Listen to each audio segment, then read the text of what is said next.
Alright, settle in for a moment. If you're listening, where are you right now? What time is it for you? Hold on to that feeling, that sense of your own present comfort, because for the next few minutes you're not there anymore. You're somewhere else entirely, somewhere far older and far less forgiving. You're here in London. The year is 1858, and this city, the mighty, glittering heart of an empire that spans the globe, is about to take your breath away. Literally. Because right now, London is suffocating. A wave of something truly awful hits you first, a physical blow to the senses that makes you recoil. It's thick, cloying, and almost greasy sensation crawling down your throat, coating your tongue with a taste you'll never truly forget. You instinctively try to breathe through your mouth, then through your nose, but there's simply no escaping it. This isn't just a bad smell, it's the putrid, accumulated exhalation of millions of lives, of rampant industry, of raw, festering decay, all stewing and fermenting under a suffocatingly hot summer sun. Imagine the sickly sweetness of overripe fruit mixed with the acrid tang of burnt chemicals, then add the undeniable, visceral reek of human excrement and the metallic stench of something long dead. That's the miasma that surrounds you, pressing in from all sides, seeping into your clothes, your hair, clinging to your very skin. You bring a hand to your nose, a futile gesture that only serves to rub the invisible pollutants closer to your face. You find yourself standing near the river, the infamous Thames, but it's no picturesque waterway today. Look closer if you can bear to. It's a vast, open sewer, a sluggish, greasy ribbon of putrefaction that carves its way relentlessly through the very heart of the capital. The water, if you can even dignify it with that name, is a viscous brown sludge, barely moving, dotted with unspeakable debris. Dead animals float by, bloated and grotesque, their forms distorted by decay alongside discarded refuse from 1,000 households and the raw effluvium of countless factories. It's a living, breathing testament to neglect. The air directly above it doesn't shimmer with heat haze, it pulses with visible noxious fumes, a sickly yellow-green vapor rising from its depths, making your eyes sting and water, your stomach clench violently. The smell here is even worse, a concentrated assault that forces your body into an involuntary gag reflex. You cough, a harsh, dry, ragged sound that vibrates deep in your chest, raw and painful. A sudden wave of intense nausea rolls over you, so profound it makes your head swim and your vision blur for a moment. You instinctively reach out, gripping whatever solid surface is nearest, perhaps a grimy, slime-coated brick wall, its dampness adding to the overwhelming sense of decay around you. Your lungs ache with every shallow, desperate breath you manage to take, each inhalation a perilous gamble, each exhalation a futile attempt to expel the clinging filth that seems to coat your very insides. You feel a persistent tightness in your chest, an insistent, crushing pressure, as if the city itself, with all its burdens, is physically squeezing the life out of you. The air itself feels heavy, humid, almost palpable with its poison. Yet around you, life goes on. Figures move with a strange, weary determination through the hazy, polluted air.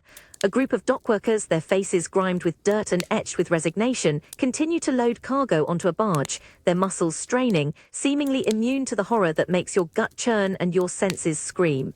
You catch sight of a woman, her face pale and drawn, clutching a threadbare shawl tighter around her mouth as she hurries past, her gaze fixed on some distant, unseen point, her eyes vacant. You still taste that putrid air, don't you? But now feel the ground vibrate beneath your feet. It's a deep, persistent tremor, the subterranean heartbeat of London fighting back. You are drawn by a symphony of purposeful sound. The clang of iron on stone, rhythmic thuds of picks, groans of winches hauling loads from unseen depths. This isn't the choking surface. This is a city in profound, desperate motion. You peer into a vast, dark chasm, a gaping wound torn into the city's very heart. The air down here, damp and earthy, lacks that immediate, sickening putrefaction. Instead, it's thick with soil dust, the metallic tang of sweat, and the acrid scent of burning tallow from flickering lamps. Below, hundreds of men toil, their bodies slick with grime and exertion, move with relentless efficiency in the dim, dancing light. You watch them swing picks, shovel earth, and wrestle enormous, wet bricks into place, constructing a sprawling, hidden architecture. The physical effort is astounding. You feel the ache in their muscles, the burning in their lungs, the constant strain as they carve out these colossal tunnels. The air is heavy, humid, and close, trapping the sounds of their grunts and tool thuds, echoing with an oppressive resonance. You see the foreman, his face a mask of determination, shouting instructions over the din, his silhouette stark against a distant gaslight. They are tirelessly building something monumental. As you descend further, the air cools, the smell changing. It becomes sharper, cleaner, almost sterile, mingled with the cold scent of fresh cement. You move through a labyrinth of newly built arches, vast circular tunnels stretching into the darkness, lined with millions of precisely fitted bricks. It's an intricate network of arteries for the city's waste, designed to carry away the disease and decay that choked the surface. You hear the steady, purposeful drip of water in completed sections, a sound carrying a promise of cleanliness, of relief. It's an invisible marvel, a testament to human ingenuity. You feel a profound sense of awe. Standing amidst this grand, hidden architecture, it's easy to forget that beneath the bustling, grimy streets, thousands of dedicated hands and brilliant minds are quietly shaping the very foundations of public health. The most vital improvements to human life happen not in grand, visible gestures, but in the dark, dirty, unseen depths, built brick by painstaking brick, by ordinary people with extraordinary grit.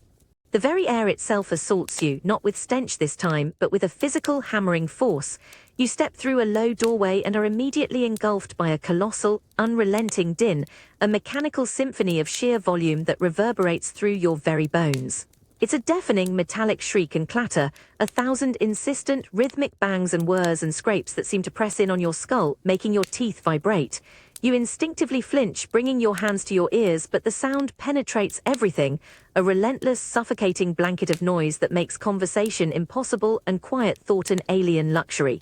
This is the heart of a cotton mill, and it screams with industry. The air you breathe here is thick, warm, and surprisingly humid, saturated with fine, floating motes of cotton dust that glitter like microscopic snow in the shafts of sunlight struggling through grimy windows high above.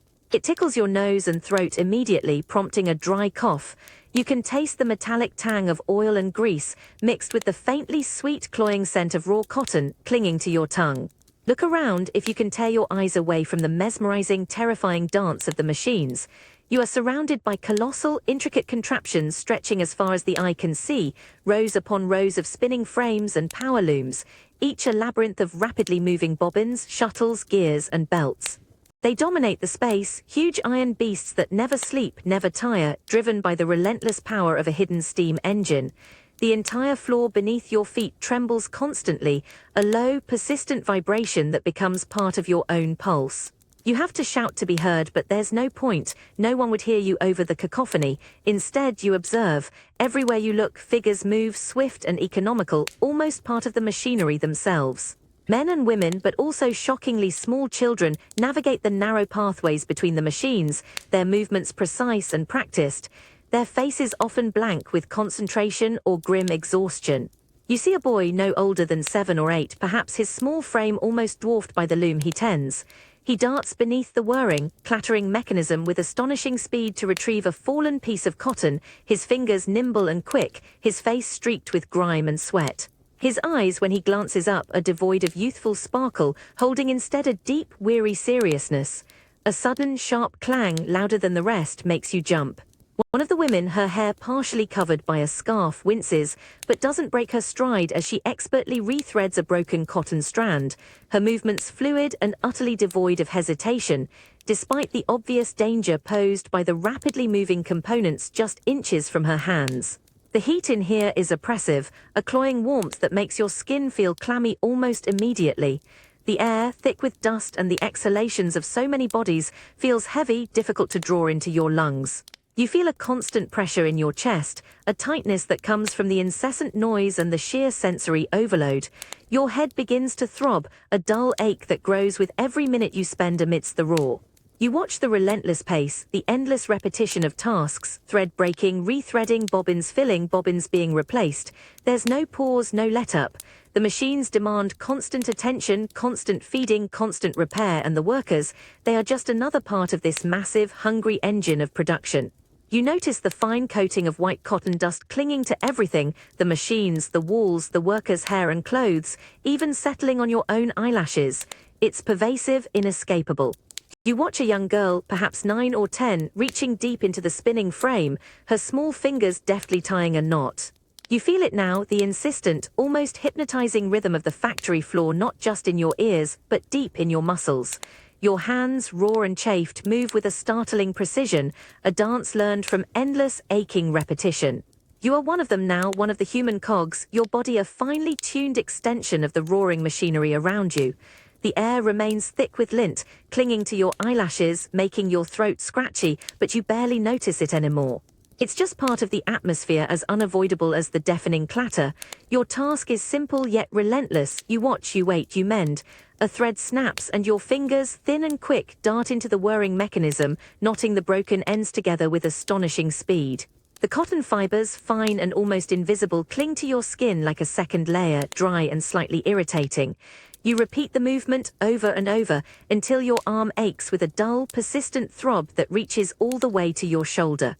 Your gaze is fixed, unwavering on the thousands of tiny spindles and shuttles, each one a potential point of failure. Your concentration is absolute, a fragile shield against the constant threat of a mistake, a moment of lapsed attention that could cost you a finger, a hand, or worse, your livelihood. The heat from the churning machines and the bodies around you presses in, a heavy, humid blanket that makes sweat prickle on your brow and run in slow rivulets down your temples. You wipe a sleeve across your face, only smearing the grime further. Time here doesn't move in hours and minutes. It moves in the ceaseless whir of the bobbins, the clatter of the looms, the next broken thread. The light outside, when it changes from a weak grey dawn to the sickly yellow of gaslight, offers the only real measure of its passing. You feel a profound weariness seeping into your very bones, a deep-seated exhaustion that no amount of sleep could truly banish.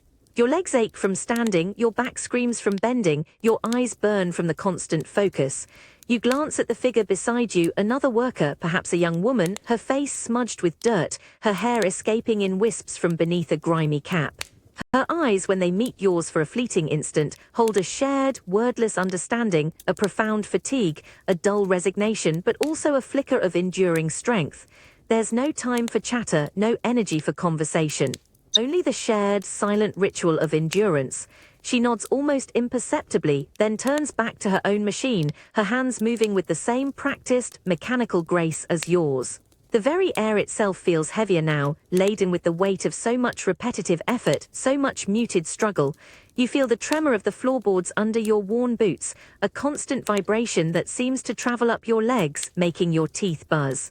The scent of hot oil, raw cotton, and unwashed bodies fills your nostrils, a permanent fixture. You try to stretch to alleviate the cramp in your shoulder, but the movement is stiff, painful. Your mind, though, remains sharp, alert, caught in the relentless dance of the machines. Here, in this industrial crucible, you are stripped down to your most essential purpose: a pair of hands, a pair of eyes, a body capable of enduring. You are a component, a necessary part of a much larger, wealthier whole. And as the day, or perhaps the night, stretches on into what feels like an eternity, you start to understand how easily a human being can be absorbed, diminished, and almost entirely defined by the relentless, unyielding demands of the machine they serve. You realize that simply to survive, to keep going, is an act of immense, quiet willpower, a testament to the sheer, stubborn resilience of the human spirit, even when it feels like everything is conspiring to grind it into dust. You feel the immediate, sharp tug, not a gentle embrace, but a tightening, purposeful constriction that starts just beneath your ribs. It's the corset, drawn taut by unseen hands, pulling your waist inward, upward, shaping your very silhouette. The fabric, stiff brocade or perhaps plain cotton, presses firmly against your skin, a constant, unyielding presence. You hear the crisp rustle of stays and the faint creak of whalebone as your body is forced into an unnatural, fashionable curve. With each pull of the laces, a distinct pressure builds, squeezing, reforming. Your breath becomes shallower, contained. That deep, satisfying inhale is no longer possible. Your diaphragm has no room to expand fully. You take quick, almost panting breaths, a strange, breathless flutter in your chest. The tightness around your midriff feels immense, a solid band of pressure that makes sitting straight feel less like a choice and more like a necessity. Movement is restricted. A simple bend at the waist becomes a deliberate, almost painful effort, your torso encased in an unyielding cage. You catch a glimpse of yourself in the polished silver mirror. The transformation is undeniable. Your waist, impossibly small, creates a dramatic, elegant line pushing your bust outward. It's the ideal, the prescribed shape for a respectable woman in this era. The reflection shows grace, poise, an air of refined suffering. But you feel the continuous, subtle ache, a dull throb that vibrates through your ribs, a constant reminder of the artifice beneath the elegant gown. It's a silent battle between your natural body and the rigid expectations of society, a daily submission to an uncomfortable beauty. The reflection is perfect, but the sensation is one of constant internal battle. You feel a strange kind of power in this rigid posture, a sense of self-discipline, but it's tempered by the persistent, unwelcome pressure. Every small movement is a conscious effort, every breath a calculation.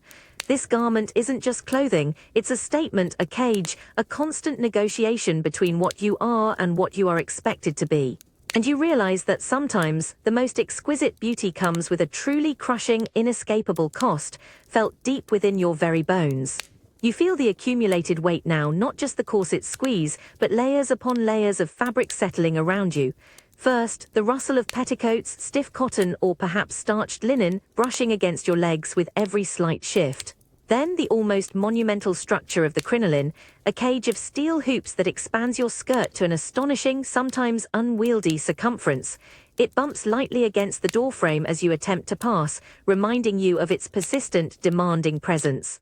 The sensation is less one of freedom and more of being a ship, wide-beamed and needing careful navigation.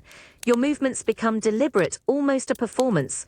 To walk, you must gather the voluminous skirts slightly, lest you trip over your own elaborate hem. To sit, you learn to spread the fabric around you, a conscious arrangement of silk or wool that billows and settles like a minor avalanche. The tight sleeves of your gown restrict the full swing of your arms, forcing your gestures to be smaller, more contained, adding to an overall sense of rigid propriety. You feel the heavy folds of the skirt, the stiff bodice, the delicate, often restricting collar pressing against your neck, and the precise, smooth fit of your gloves, extending gracefully to your elbows, making your hands feel strangely remote. You move through a drawing room or perhaps along a fashionable street, and you become acutely aware of the glances you draw. Not just casual observation, but a detailed assessment. Your attire speaks before you do, proclaiming your status, your breeding, your adherence to the unwritten rules of society. You feel the subtle judgment, the silent approval, the constant pressure to maintain an impeccable posture, an unblemished facade. Each rustle of your skirt, each slight tilt of your head is observed. You are not just a person, you are a moving tableau of decorum and wealth, a carefully constructed image. The air around your body, trapped beneath all these fabrics, grows warm, almost stifling. You feel a bead of perspiration trace a path down your back, beneath the rigid corset, unnoticed by anyone but you. The scent of your own perfume, perhaps lavender or rose, mixes with the faint, warm smell of the wool of your dress. There's a constant, almost imperceptible chafing of fabric against skin, 1,000 tiny points of irritation that you learn to ignore. This is more than just clothing, it is armor, a uniform, a carefully prescribed architecture for your existence. You look at others, similarly encased, moving with the same measured grace, and you see a shared unspoken language of constraint and expectation. To step out of this meticulously constructed appearance would be unthinkable, a breach of every social convention. You realize that beneath the beautiful, intricate layers, you are simultaneously revealed and hidden, elevated and confined. Your outer shell dictates your inner world, shaping not just how you move, but how you breathe, how you think, how you present yourself to the world. It's a powerful, almost paradoxical freedom within the confines of society's cage. The sharp, briny tang hits you first, cutting through the damp, smoky air of the teeming street. It's an insistent, earthy aroma, mingling with the faint sweetness of roasted chestnuts and the pervasive underlying scent of horse dung and damp cobblestones. Your stomach rumbles, a hollow ache that's been with you since dawn, and you follow the scent, drawn like a moth to a flickering flame. You push your way through a throng of bustling bodies, rough-spun workmen, hurried delivery boys, women in threadbare shawls, their movements creating a constant, restless churn around you. Ahead, beneath the flickering yellow glow of a gas lamp, a vendor stands beside a steaming brazier, his cries cutting through the urban din. "Eel pie, hot eel pie, get your belly warm." He gestures with a ladle, stirring a dark, thick liquid in a large pot from which small, dome-shaped pies are being plucked. The steam rises in a comforting plume, promising immediate relief from the persistent chill that bites at your exposed skin. You reach into your pocket, your fingers fumbling for the few coins you possess. The transaction is swift, a brief exchange of metal for warmth. The pie, wrapped in a scrap of old paper, feels surprisingly heavy and wonderfully hot in your grasp, radiating a soothing warmth directly into your chilled palms. The pastry is thick, unevenly browned, its surface a little greasy from the cooking. You bring it closer, inhaling deeply. The smell is stronger now, rich, savory, distinctly fishy, with a hint of something peppery, almost gamey. The first bite is an explosion of warmth, a coarse, robust flavor that fills your mouth instantly. The pastry crumbles slightly, a satisfying crunch, revealing the dark, densely packed filling within. It's a rich, almost muddy taste, intensely savory, a strong, undeniable flavor of the river itself. You chew and you feel it, the texture of the eel firm and meaty, giving way beneath your teeth. And then a subtle grittiness, a faint crunch that tells you of tiny, finely chopped bones, a testament to the pie's humble, unrefined origins. It's not elegant, it's brutally real, an honest flavor that demands your full attention. You take another bite and another, savoring the brief, intense burst of sustenance.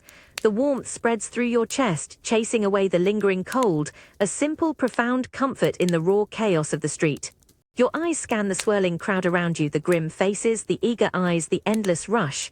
For a moment, the overwhelming noise, the pervasive grime, the constant struggle, all recede. There's just the hot, gritty eel pie, a small, tangible anchor in a world that often feels indifferent and vast. As the pie dwindles to its last, satisfying crumb, you feel a fleeting sense of gratitude. It's a harsh truth, but you understand now, in this moment of simple satisfaction, how vital these small, fleeting comforts are. In a city of extremes, where wealth glitters and poverty festers, a hot meal on a cold street isn't just food. It's a defiant act of survival, a visceral reminder of enduring hunger, and the raw, uncomplicated pleasure of its momentary appeasement. It's a glimpse into the everyday, tenacious will to live that thrives even in the shadows of the greatest empire. The air hits you first, a rich cloying blend of roasted game, sweet wine and expensive perfumes. Your eyes struggle with the dazzling glitter, hundreds of candles, polished silver, towering crystal. Before you, a banquet table groans. It's a landscape of roasted meats, intricate jellies and pastries piled high, a true spectacle of excess, not just food. You take your seat, plush velvet almost swallowing you, a shocking contrast. Your fingers brush linen, impossibly soft, beside heavy silver cutlery. A silent footman fills your crystal glass with dark, shimmering claret. The room hums with polite murmurs and tinkling laughter, a refined symphony of privilege. You watch diners, their faces flushed, gowns rustling, eating with calm, practiced entitlement. You sample a delicate salmon, then rich pâté. Each flavor is intense, refined, a testament to cost and labor. The memory of gritty eel pie of hunger feels a lifetime away, a faint echo. Here, food is an art form, a symbol admired and barely touched, rather than desperately consumed. A strange discomfort settles over you. The overwhelming excess feels almost vulgar. The true luxury here isn't the food or finery, but the complete absence of want. You are acutely aware of the vast chasm separating this gilded hall from the damp, hungry streets outside, a chasm built from privilege, appearance, and unimaginable disparity. You feel it first in your bones, a biting, penetrating cold that has nothing to do with the day's temperature. It's a chill of dread, of profound, communal anticipation seeping into your very marrow. The air itself feels thin, sharp, almost brittle, as if holding its breath, and then you notice the silence. An unnatural, heavy hush has fallen over the vast crowd gathered before you, a dense, expectant stillness that swallows the usual cacophony of London. Only the distant, mournful toll of a church bell occasionally pierces the oppressive quiet, each chime vibrating in your chest like a somber heartbeat.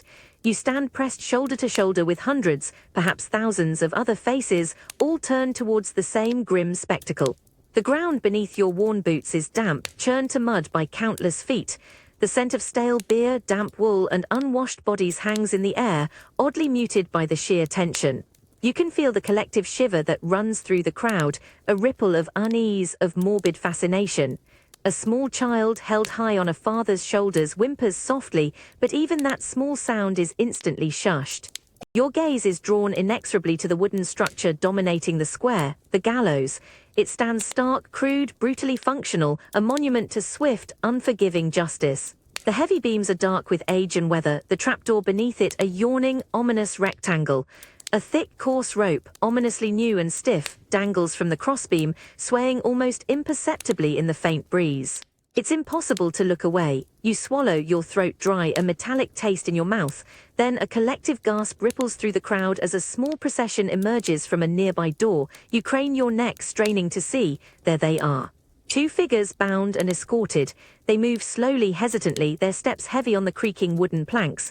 You can't quite make out their faces, obscured by the rough cloth hoods that have been placed over their heads, but their slumped shoulders, the way their bodies subtly resist the pull of the guards, speak volumes.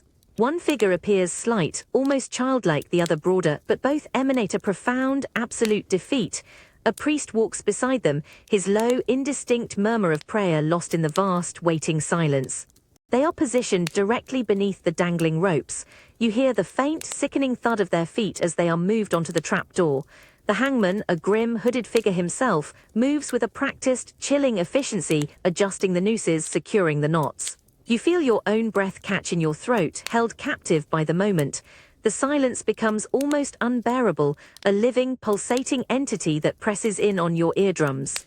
Every small sound, a distant dog barking, the rustle of a coat, a bird taking flight, is amplified, distorted. Then a sudden sharp crack as a lever is pulled, a terrifying creak of wood, a sickening lurch, and then a deafening, absolute drop. The sound of it is swallowed immediately by a collective, visceral groan from the crowd, a sound born of shock, of morbid satisfaction, of relief that the unbearable tension has finally broken.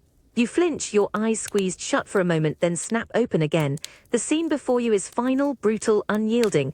The bodies hang, swaying gently in the frigid air, a stark, terrifying tableau.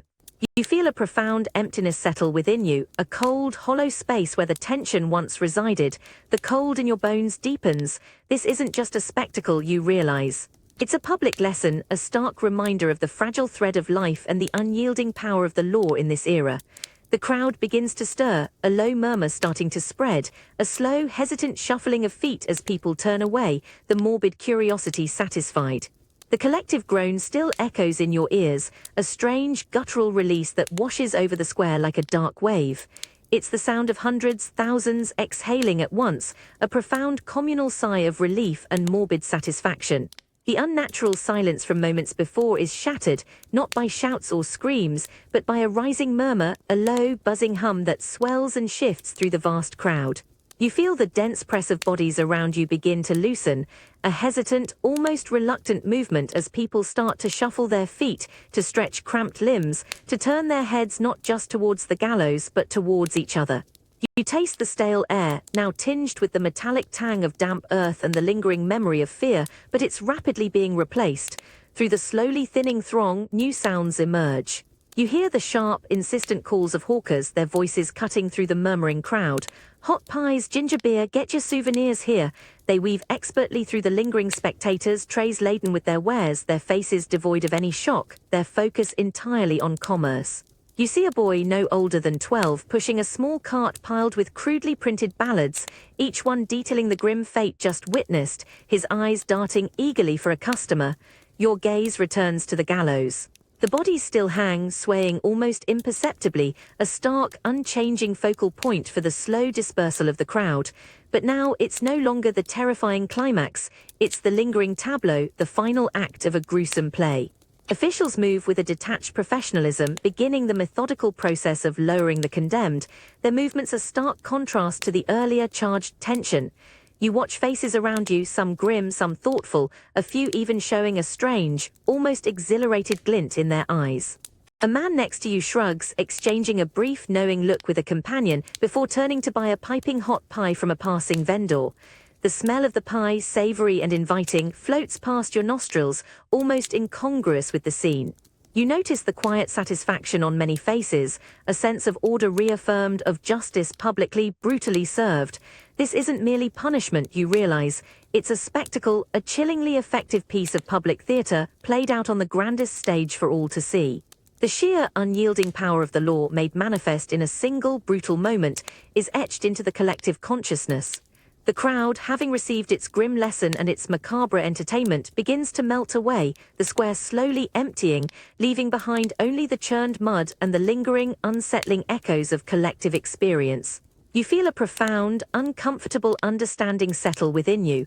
This isn't just about an individual's fate, it's about the very fabric of Victorian society, woven with stark warnings, public displays of authority, and an unwavering belief in visible deterrence. The spectacle, you realize, serves to define the boundaries of acceptable behavior, to remind everyone of the consequences, no matter how harsh. And as you walk away, the lingering chill in your bones has less to do with the weather and more with the chilling efficiency of justice as a public show, a performance designed to leave a lasting, visceral impression on every single witness. The air hits you first, not with a sudden shock, but a slow, insidious embrace. It's thick and sweet, almost cloying, like burnt treacle mixed with exotic spices and something subtly floral, but beneath it, a faint, acrid undertone like smoldering charcoal. This scent clings to everything, seeping into your clothes, coating the back of your throat with a dry, oddly comforting sweetness. It's a smell that promises escape, a fragrant, heavy blanket that draws you deeper into the dimness. You find yourself in a low-ceilinged room, perhaps a cellar or a repurposed attic, far from the bustling, gaslit streets.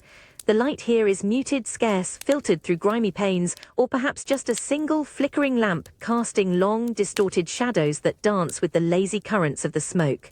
The air itself shimmers, a milky blue-grey haze that hangs heavy and still, blurring the edges of everything, softening the harsh realities of the outside world. Sounds from beyond the rough wooden door, the distant rumble of carriages, a hawker's cry, are profoundly muffled, reduced to indistinct murmurs like echoes from another life. Figures recline on low, padded platforms and divans, their bodies draped in loose-fitting clothes, almost melting into the soft cushions. They move with an almost ethereal slowness, their gestures fluid, dreamlike. You watch one man, his face half hidden in shadow, slowly, almost reverently, prepare a pipe. The gentle bubble of the opium as it heats over a small lamp is the loudest sound in the room, a soft, hypnotic gurgle that seems to vibrate directly into your chest. His eyes, when they occasionally lift, are distant, unfocused, holding a profound, tranquil emptiness. Another figure, slumped against a cushion, seems entirely detached, a slow, steady exhalation of smoke, the only sign of life. The heat in the room is warm, damp, a comfortable lethargy that begins to seep into your own limbs. You feel a strange sense of disassociation, as if your own thoughts are becoming unmoored, drifting like the smoke itself. The heavy quiet, the muted sounds, the languid pace of the others, all conspire to pull you away from the sharp edges of reality. Your muscles begin to relax, a dull ache in your shoulders easing, replaced by a spreading, pleasant heaviness. The cloying sweetness of the air becomes less offensive, almost intoxicating, making your head feel light, your senses dulled, yet strangely alert to the subtle shifts of the atmosphere. You observe the profound stillness in the room, the collective surrender to a shared, artificial peace. These aren't just people seeking oblivion, they are seeking a brief reprieve, a momentary absence from the relentless pressures of Victorian life, the grinding poverty, the endless toil, the suffocating expectations. You feel a strange empathy, an understanding of the profound human need to escape, to find even a fleeting moment of quietude in a world that often offers so little. And as the sweet, sickly scent settles deeper into your lungs, you realize that for some, this dim, smoky haze isn't just a place to hide. It's a necessary sanctuary, a fragile, fleeting balm for a tired, overburdened soul. The sweet, heavy scent that coats your throat is no longer just a smell, it's an enveloping presence pulling you deeper into the room's hazy embrace. Your eyelids feel heavy, a pleasant, almost irresistible weight. The flickering lamp, which once cast dancing shadows, now seems to pulse with a slow, hypnotic beat, its light softening, blurring the already indistinct figures around you. The distant murmurs of the city outside have faded entirely, replaced by a profound internal quietude, as if cotton has been placed firmly inside your ears. You feel your body becoming strangely light, yet simultaneously heavy, anchored and ethereal all at once. The tension you carried in your shoulders, that persistent ache in your back, the subtle tremor of anxiety that usually hums beneath your skin, it all seems to loosen, to dissolve, like sugar melting in warm tea. A profound, almost velvety calm begins to spread through your limbs, a gentle warmth that begins in your chest and radiates outwards, chasing away any lingering chill, any sharp edge of discomfort. You find yourself sinking deeper into the cushioned divan, your muscles slackening, your breath becoming shallow, almost imperceptible. Your thoughts, usually a relentless, bustling stream, slow to a languid, drifting pace. The worries of tomorrow, the grinding struggles of yesterday, the harsh realities of Victorian life, they no longer hold their insistent grip. They are still there, perhaps, but far away, diminished, like faint echoes from a dream. You observe the figure beside you, their eyes half closed, a faint, contented smile playing on their lips. There's a shared, unspoken understanding here, a collective agreement to simply be, to let go, to surrender to this fragile, fleeting peace. A soft, almost sighing sound escapes your own lips, a release you hadn't realized you were holding back. The humid air, thick with smoke, feels less stifling now, more like a comforting blanket. You are not hot nor cold. Simply suspended, a delicate balance. Your perception of time warps. Minutes could be hours, hours could be moments. The outside world, with its relentless demands and brutal truths, has receded to an almost mythological distance. There's only this room, this hazy light, this sweet, cloying air, and this profound, quiet surrender. It's an immersion not just in smoke, but in an altered state, a deliberate softening of reality. You close your eyes and the dimness behind your lids is not darkness, but a canvas where soft, formless colors drift. There are no grand visions, no dramatic hallucinations, just a gentle, peaceful detachment. You feel an immense, pervasive stillness, a quietude that reaches deep into the very core of your being. It's a moment of profound, self-imposed oblivion, a sanctuary from the relentless march of time and the crushing weight of circumstance. And as you drift, suspended in this sweet, hazy quiet, you realize the immense, desperate power of simply letting go. To find even a temporary escape, to dim the harsh glare of existence, is to claim a fragile, vital freedom. It's a deep human need to sometimes simply stop feeling the unbearable, to find a moment of grace, however artificial, however fleeting, in the overwhelming theater of life. You wake to a cold that seems to seep not just into your skin, but into your very bones. The stone floor beneath your thin, straw-filled mattress offers no warmth, only a pervasive, unyielding chill that bites at your exposed hands and feet. The air itself is heavy, stale, carrying the faint, unsettling scent of weak gruel, cheap disinfectant, and too many unwashed bodies crowded together.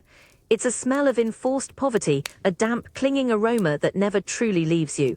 The harsh clangor of a bell rips through the dim dormitory, yanking you from the barely there comfort of sleep.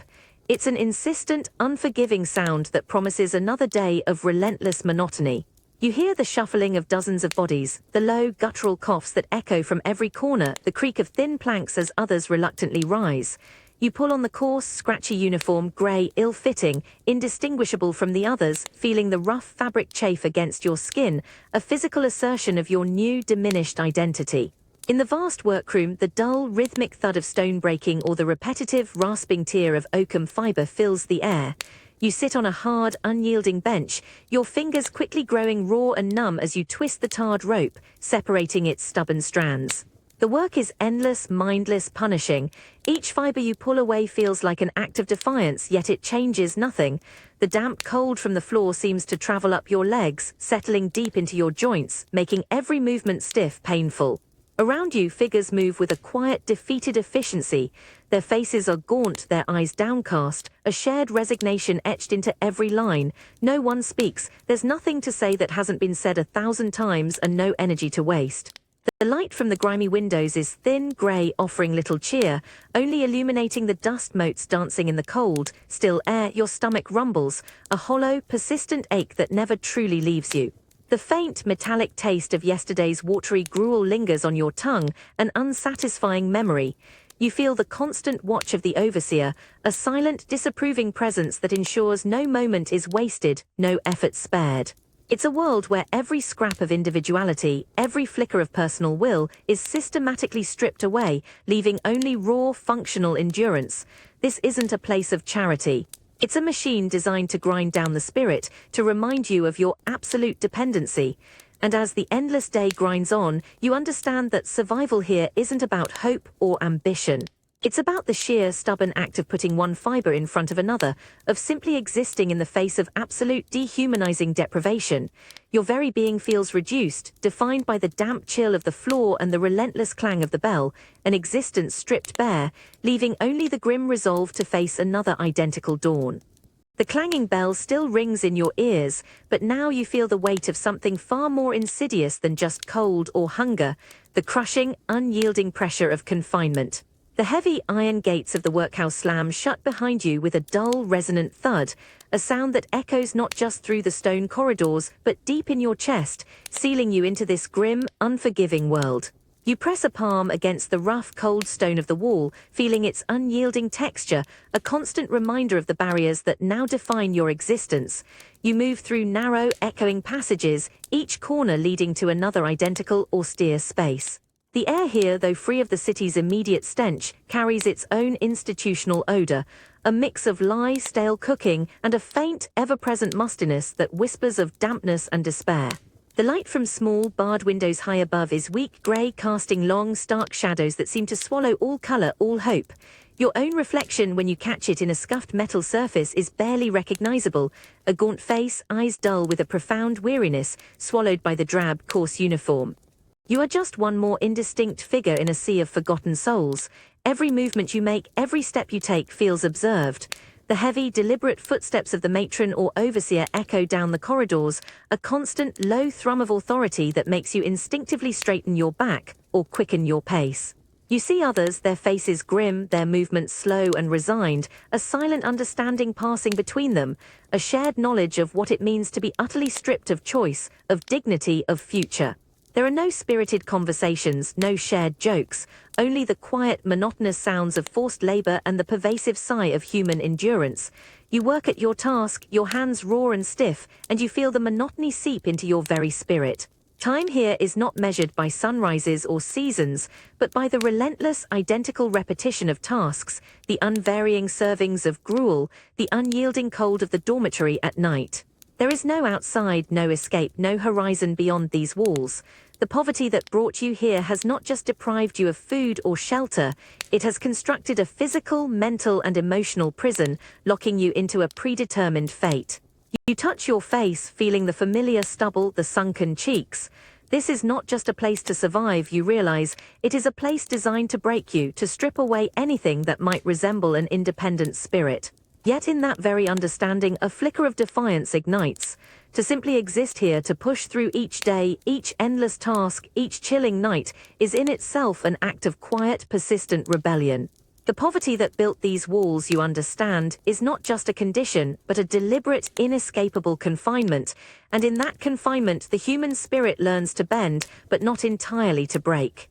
You step inside and the world itself seems to shift. It's not just a change in light, it's a total immersion.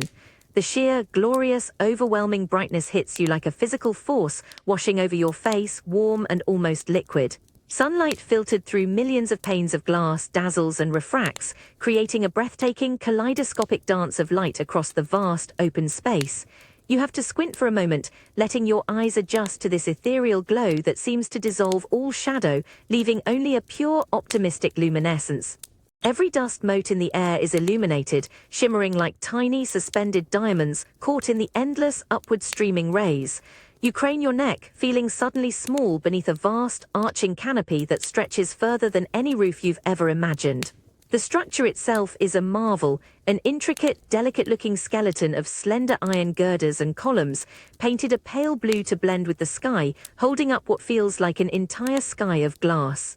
It's a transparent cathedral, a colossal greenhouse, yet within its walls an entire world hums with life and possibility. The air here is surprisingly fresh, crisp and clean, carrying only the faintest sweet scent of newly polished wood, distant exotic flora, and the excited, celebratory aroma of thousands of expectant people. It's a profound release from the choking streets, a welcome breath of modernity. Listen to the soundscape. A constant low murmur rises and falls, a grand symphony of hushed voices speaking in a multitude of accents and languages, distant chimes of intricate machinery, the gentle whirring of ingenious devices, and the soft, rhythmic shuffle of thousands of well-dressed feet on polished wooden floors. It's a sound of wonder, of discovery, of shared experience, utterly devoid of the desperate cries from the slums or the relentless, deafening grind of the cotton mills you've known. Here, every sound seems to vibrate with a sense of future, of human achievement. Your gaze sweeps across the enormous hall. Rows upon rows of exhibitions stretch into the bright distance, each a testament to human ingenuity and the vast reach of the British Empire. You see towering sculptures, gleaming engines, intricate textiles from distant lands, scientific instruments, and exotic plants flourishing under the immense glass ceiling. Light catches on polished brass, on intricate carvings, on the rich fabrics draped across displays, making everything sparkle, making everything feel significant. You reach out, almost instinctively wanting to touch the very air, feeling a strange lightness in your own body, a sense of being part of something immense, utterly new and undeniably grand. Around you, people drift with an unhurried grace, their faces alight with a shared sense of awe and quiet pride. Children point, their small fingers tracing the vast, soaring curves of the glass ceilings, their eyes wide with unrestrained fascination. Adults whisper, their expressions a mix of national pride, intellectual curiosity, and sheer amazement at the spectacle unfolding before them. You move amongst them, a silent participant in this collective gasp of wonder. It's as if the future, radiant and full of promise, has been laid out before your very eyes. A vivid, tangible vision of what human creativity and technological prowess can achieve when they dare to dream big, to build with light and air and iron. You feel a profound sense of exhilaration, a tingling excitement that courses through your veins, a hopeful lightness in your chest. This isn't just a building, it's a declaration. It's a grand, audacious statement about progress, about man's dominion over industry and innovation, about the boundless possibilities of the age. It's clean, it's organized, it's utterly beautiful, a carefully curated world designed to showcase the very best of British achievement and global innovation. The dazzling, ethereal light still bathes you.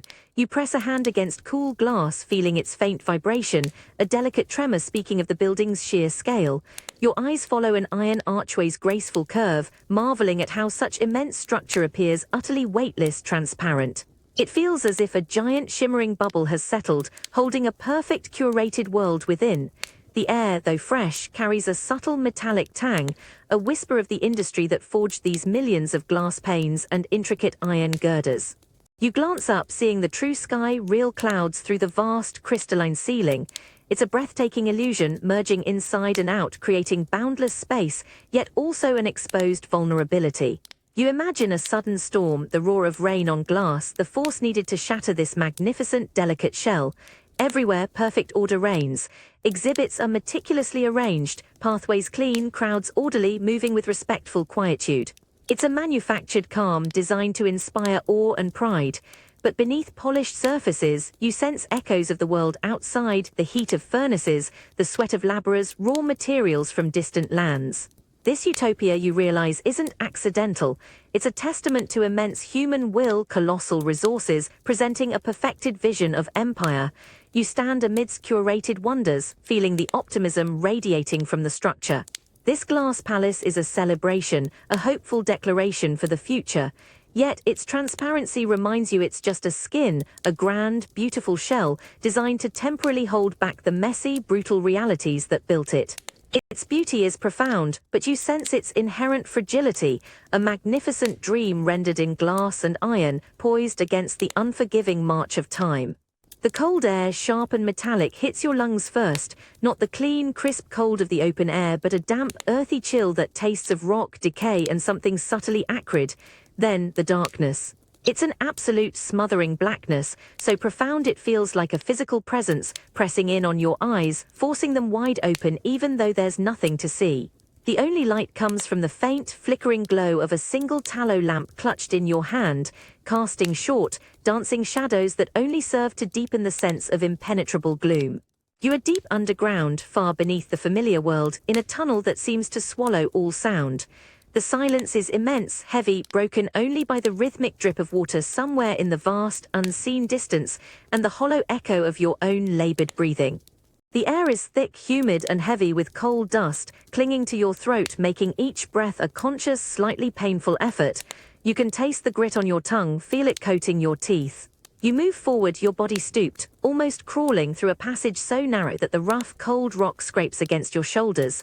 The ceiling is low, pressing down, threatening to touch your head, and you can feel the immense, unyielding weight of the earth directly above you.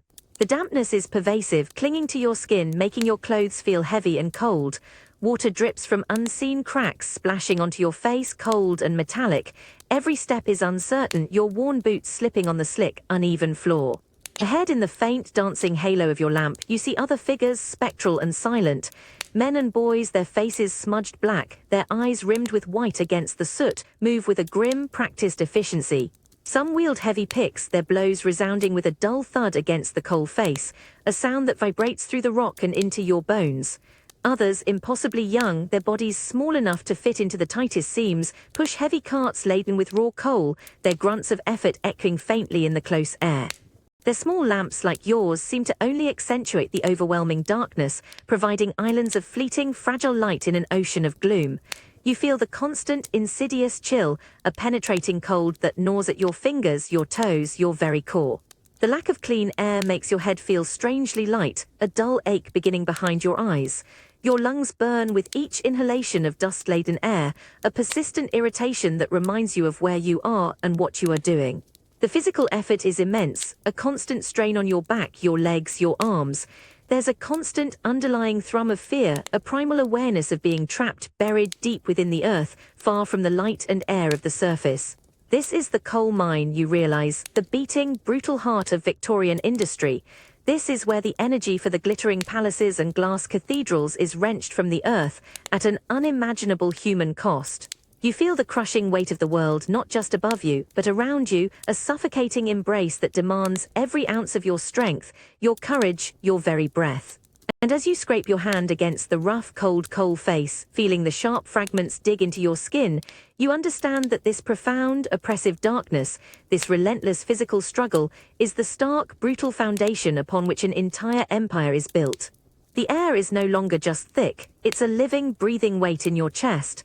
With every inhalation, you feel the gritty, sharp particles of coal dust scrape against your windpipe, leaving a raw, burning sensation.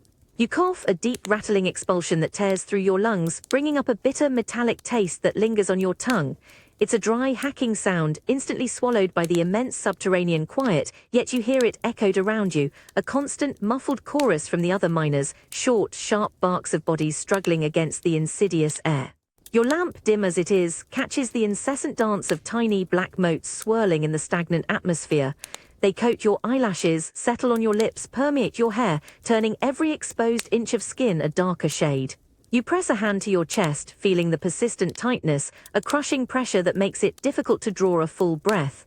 The act of breathing, usually so automatic, becomes a conscious, laborious effort, each gulp of this heavy, polluted air a small act of defiance, a dangerous necessity. You observe the man working beside you, his back hunched, his pickaxe rising and falling with a slow, grinding rhythm. His face is a mask of black, only his eyes, bloodshot and weary, revealing the strain. He pauses, his body shaking with a spasm of violent coughing, leaning against the cold rock for support. There's a silent, shared understanding between you, a grim recognition of the unseen enemy that permeates every corner of this subterranean world. You feel the deep fatigue in your own muscles, but it's the burning in your lungs, the constant, low ache that truly defines this existence. The dust is everywhere, inescapable. It clings to the rough wool of your clothes, settling into every crease and fold, becoming a permanent part of your being. You wipe your nose with the back of your hand, leaving a dark, streaky smudge. The air is warm, humid, yet the pervasive dampness from the rock still chills your skin, a jarring contrast that only exacerbates the discomfort in your chest. Every movement, every swing of the pick sends up a fresh cloud of fine, black powder, adding to the suffocating haze. You look at the raw, glistening coal face before you, a dark, gleaming promise of power, of warmth, of progress for the world above. It's a stark, beautiful irony. This very blackness, this suffocating dust, is the lifeblood of the empire, the fuel for its glittering factories, its roaring steamships, its cozy hearths. But down here, wrenched from the earth by aching hands and laboring lungs, it becomes a slow, insidious poison. Your body, your very breath, is the price. And as you push against the coal, feeling the hard resistance, you realize that the empire's ambition, its gleaming promise of advancement, is built on more than just iron and glass. It's built quite literally on lungs full of dust, on bodies that slowly, inexorably surrender to the very substance that makes Britain great. You breathe, you cough, and you feel the raw, undeniable cost of progress deep within your very bones. You feel the fabric before you see it, a dull, oppressive weight settling upon your shoulders, the heavy, almost coarse texture of black crepe. It's not soft, not flowing, but stiff and dense, absorbing all light, reflecting nothing. It feels like a shroud, a physical manifestation of grief, enveloping you entirely. The air itself seems to grow heavier, colder, permeated by the faint, solemn scent of old wood, beeswax, and dried flowers, a pervasive aroma of morning that clings to the very fibers of your clothes. You look down at your hands encased in black kid gloves, stark against the somber skirt. Every visible surface is covered, every hint of color extinguished. Your dress is voluminous, but its weight is profound, pressing down, limiting movement. You feel the unyielding tightness of the bodice, the high, closed neckline that seems to choke any lightness from your breath, forcing it shallow and contained. The rustle of the heavy fabric as you move is a muted sigh, a constant reminder of the somber occasion. The room around you is a tableau of profound sorrow. Heavy velvet curtains are drawn, plunging the space into perpetual twilight, even in the middle of the day. All bright colors have been removed or covered. Even the ornate gilded frames of paintings are draped in black. Silence hangs heavy, thick and resonant, broken only by the softest of sighs, the rustle of a handkerchief or the faint, distant chime of a grandfather clock, each tick echoing with an almost unbearable slowness. You catch a glimpse of another figure, similarly swathed in black, their face pale, eyes downcast, a shared grief radiating like a silent pulse between you. You feel the constant, persistent chill, a coldness that isn't just external but seems to originate from deep within, a hollow ache in your chest. The solemnity of the occasion is absolute, demanding complete deference, absolute stillness. There is no joy here, no laughter, no lightheartedness. Only the raw, unwavering presence of loss made manifest in every shadow, every hushed movement, every scrap of black fabric. The atmosphere is one of profound, almost suffocating reverence for a void that can never be filled. This isn't merely clothing, it's a statement, a uniform of sorrow, a public declaration of an inward state. You feel the weight of expectation, the pressure to conform, to carry this grief with dignity, to wear it like a second skin. The rigid formality of the attire, the unwavering somber mood, all serve to emphasize the magnitude of the loss, not just for you, but for an entire nation. And as you stand there encased in the heavy, unyielding crepe, you understand that this deep, all-encompassing mourning isn't just a personal journey, it's a national performance, a shared burden that shapes not just individual lives, but the very fabric of an empire, a collective expression of profound, imperial grief. The fabric feels less like cloth and more like solidified sorrow, a tangible, inescapable reminder of absence. The deep, unsettling quiet from the morning chambers still clings to your senses, but now it follows you into the bustling street. Yet, even here, a pervasive shadow lies. You feel a sudden chill, not from the bite of the air, but from the stark, undeniable presence of death woven into the very fabric of daily life. The usual city tang, coal smoke, horse steam, damp stone, is subtly underscored by a faint, sweet cloying scent that seems to linger, a ghostly whisper of mortuary perfume of long-closed parlors. Your gaze sweeps across the row houses. Here and there, a splash of deep, matte black drapes over door knockers, or hangs in heavy, impenetrable folds across windows, unmistakable declarations of a household in mourning. Each draped house is a silent, somber monument, an open secret of recent loss. You watch a solitary figure, entirely swathed in unrelieved black crepe, walking slowly along the pavement, their veiled face impenetrable, a moving testament to a grief so profound it demands public acknowledgement. Other pedestrians instinctively give them a wider berth, a respectful, almost fearful deference to the tangible presence of sorrow. This isn't just a personal tragedy, it's a public performance, a ritual carefully observed by all. You find yourself drawn, almost against your will, towards the grand, sprawling cemeteries that lie on the city's outskirts. These aren't merely burial grounds, they are meticulously landscaped parks filled with ornate mausoleums and towering headstones, each a miniature architectural statement to enduring memory. The crunch of gravel under your boots is the loudest sound here, mixed with the distant, mournful cooing of pigeons.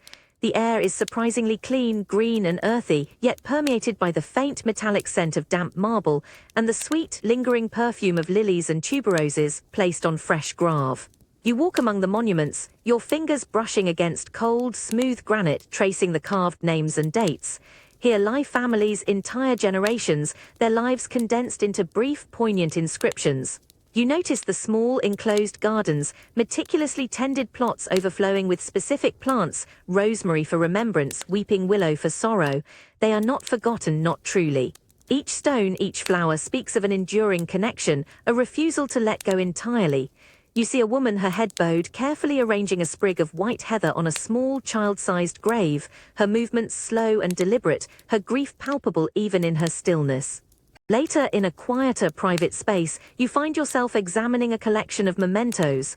You pick up a piece of jet jewelry, its polished, inky blackness cool and smooth against your fingertips. It's heavy, substantial, a fashionable but potent symbol of lasting sorrow. Your eyes linger on a miniature photograph, its surface faded, showing a loved one's face, now departed, carefully placed within a delicate, hair-wrought frame. It's a physical, tactile connection to the lost, a constant, tangible presence in absence. You feel the weight of these objects, not just their physical mass, but the emotional burden they carry, the stories they silently tell. This culture, you realize, isn't just touched by death, it's profoundly shaped by it. Death isn't hidden away, it's commemorated, ritualized, incorporated into the very rhythm of life. It defines social etiquette, fashion, even the architecture of their sacred spaces. You understand that in an age of such pervasive disease, such sudden loss, the Victorians built elaborate rituals, solid memorials, and tangible mementos as a way to control the uncontrollable, to give form to the formless void of grief. And as you hold the cold jet in your hand, you realize that for them to remember to visibly mourn was to keep the departed close, to acknowledge the deep human need to hold on to what is lost, even in a world that relentlessly pushes forward. You feel the sudden jarring lurch first, a rough shake that almost throws you off balance. Then comes the deafening hiss of escaping steam, a blast of hot, oily air that fills your nostrils with the sharp, metallic tang of iron, coal dust, and something undeniably acrid. The air in the carriage is thick, close, smelling of damp wool, unwashed bodies, and the ever-present, pervasive scent of soot. You instinctively brace yourself, your hands gripping the rough wooden bench as another, heavier jolt rattles the entire carriage. You are squeezed onto a hard, unyielding wooden bench in a third-class railway carriage, one of many facing a sea of similarly grim-faced strangers. The space is cramped, barely enough room to sit comfortably, let alone stretch your legs. The windows, thick with grime and streaked with moisture, offer only blurry glimpses of the outside world, transforming the familiar landscape into a rushing, indistinct smudge of greens and greys. The constant rhythmic clatter of the wheels beneath you, a relentless bone-jarring rattle, seems to vibrate through the floorboards and up into your very spine. It's an insistent, almost maddening drone, punctuated by sharp metallic shrieks as the train navigates a curve, and the piercing, mournful whistle of the locomotive up ahead. The light inside is dim, a perpetual twilight filtered through the dirty glass and the clouds of steam and smoke that momentarily engulf the train. You can feel the cold draft seeping in through ill-fitting joints, cutting through the general warmth of so many bodies, chilling your exposed skin. Your muscles quickly tense, aching from the constant vibration and the effort of maintaining your balance against the relentless jerking motions. You shift on the hard bench, seeking a more comfortable position, but there is none. Around you, the other passengers endure in silence, or with low, muted conversations that are quickly lost in the general din. Their faces, illuminated by the shifting light, are etched with weariness, some with a quiet desperation, others with a stoic resignation. You see a woman clutching a small, sleeping child, her eyes fixed on some distant point, her lips moving in a silent prayer. A group of labourers, their tools wrapped in canvas beside them, slump against the wall, their eyes closed, their bodies swaying with the motion of the train, snatching precious moments of rest. The journey is a constant assault on the senses, a brutal, relentless forward motion. You feel the grit of cold dust in your teeth, the dryness in your throat, the persistent ache in your head from the incessant noise and vibration. The sheer force of the machine pulling you forward is undeniable, a raw, untamed power that speaks of progress, of ambition, but also of discomfort, of a profound and democratic discomfort. This isn't a leisurely excursion. It's a necessary, often arduous passage, carrying people from one harsh reality to another. As the train hurtles on, carrying you deeper into the landscape, you realize the profound paradox of this invention. It promises speed, connection, a shrinking world. But for those in the third-class carriage, it delivers it with bone-shaking discomfort, a constant assault on the senses, and a stark, democratic reminder that even progress has its social strata. You are merely cargo enduring the journey, feeling every hiss, every jerk, every tremor, a human piece in the grand, roaring engine of Victorian ambition. And you understand that even the marvels of technology come at a physical, often brutal, cost for those who must simply endure them. The rattling, hissing carriage still jolts you, but now, a new, exhilarating sensation takes hold. You press your face closer to the grimy window, and the world outside becomes a streaking, swirling blur of greens and browns. Fields, trees, distant cottages, they don't merely pass, they rush past, dissolving into indistinct streaks of color, a painted canvas dragged relentlessly sideways. The sheer speed is intoxicating, almost terrifying, a visceral force that pushes you back against your seat, making your stomach lurch with a dizzying delight. What once took days of arduous travel, measured in the slow clop of hooves or the weary trudge of feet along dusty, muddy roads, is now devoured in moments. Distant church spires seen on the horizon one instant are towering above you the next, then gone, swallowed by the relentless forward surge. You feel a profound sense of distance shrinking, of entire landscapes being compressed, folded in on themselves by the sheer, untamed power of the locomotive. The incessant clatter of the wheels beneath you transforms from a mere irritation into a hypnotic rhythm, a powerful drumbeat of progress relentlessly marching across the land, making your own pulse quicken. You look at the faces of your fellow passengers. Many still carry that grim weariness from the journey's discomforts, but in some eyes you catch a flicker of the same awe, the same barely contained wonder that you feel. This isn't just travel. It's a redefinition of geography, a fundamental shift in how the world is perceived. Mountains that were once formidable, week-long barriers are now pierced by dark tunnels that you plunge through with sudden, echoing roars. Rivers, once wide, impassable divides, are spanned by delicate-looking iron bridges that you hurtle across with dizzying, breathtaking speed, the water a fleeting glint far below. The air, though still smoky, feels charged with possibility, with the sheer audacity of this invention. Your heart beats a little faster now, not from fear, but from a strange, almost heady exhilaration. You are moving faster than any human has a right to, traversing vast distances with an ease that would have been utterly unimaginable to your grandparents. Time itself seems to bend to the will of this iron beast, expanding and contracting, making a day's journey into a mere handful of hours. You feel an almost palpable sense of connection, of the world suddenly becoming smaller, more accessible, its scattered parts drawn together by these gleaming, endless lines of steel. The constant vibration of the carriage, once a source of discomfort, now feels like the pulse of a living, breathing giant, carrying you further and faster than ever before. This is the true revolution, you realize, not just the steam and the smoke, but the complete annihilation of the old measures of time and space. The world feels compressed, contained, brought within reach. You are an eyewitness to a profound transformation, not just of travel but of human perception itself, where distance is no longer an insurmountable barrier, but merely a matter of fleeting moments.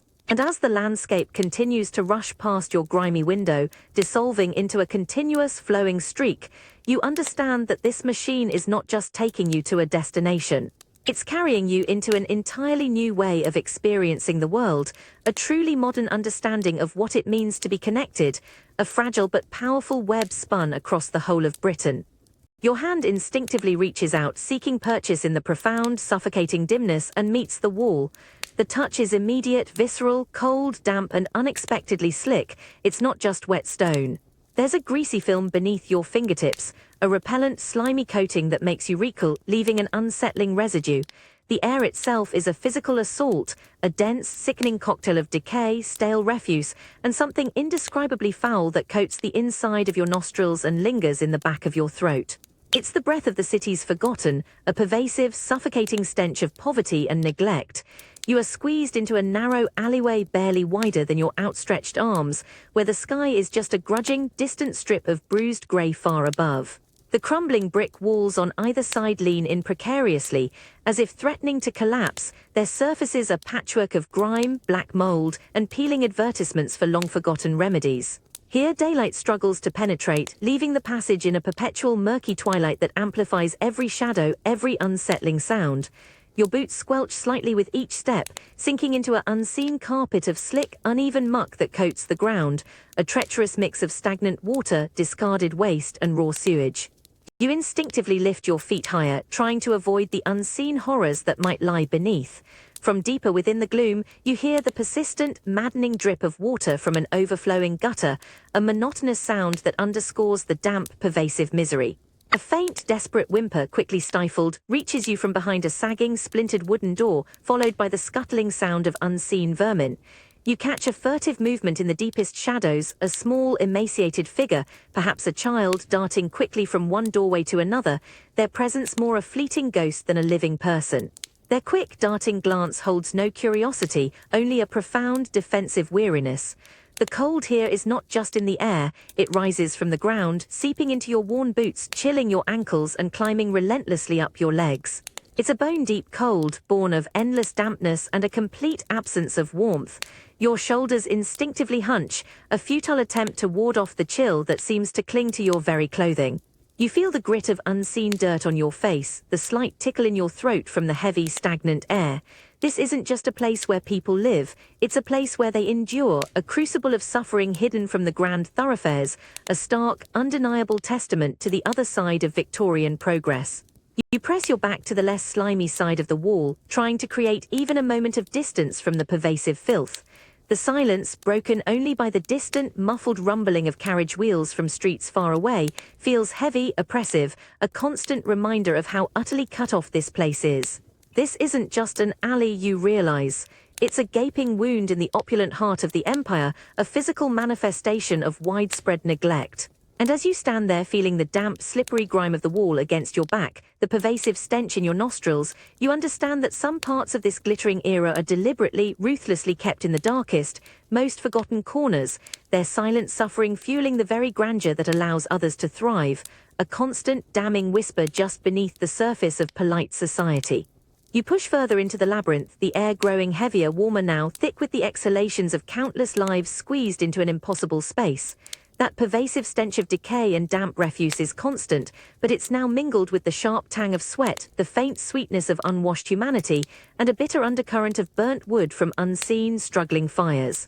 Your boots still squelch, but the ground is now littered with more than just mud. There's rotting vegetable peel, discarded scraps of cloth, and unidentifiable detritus that makes every step a precarious negotiation. The narrow alley opens, or rather, squeezes into a cramped courtyard, a sunless rectangle ringed by dilapidated tenements that lean inward, their upper floors almost touching. The windows are dark, many boarded up, others patched with greasy paper, offering no glimpse of privacy, only shadows. You see ragged washing strung haphazardly from one window to another, flapping like mournful banners in the still, heavy air. The incessant, low hum of human activity fills the space.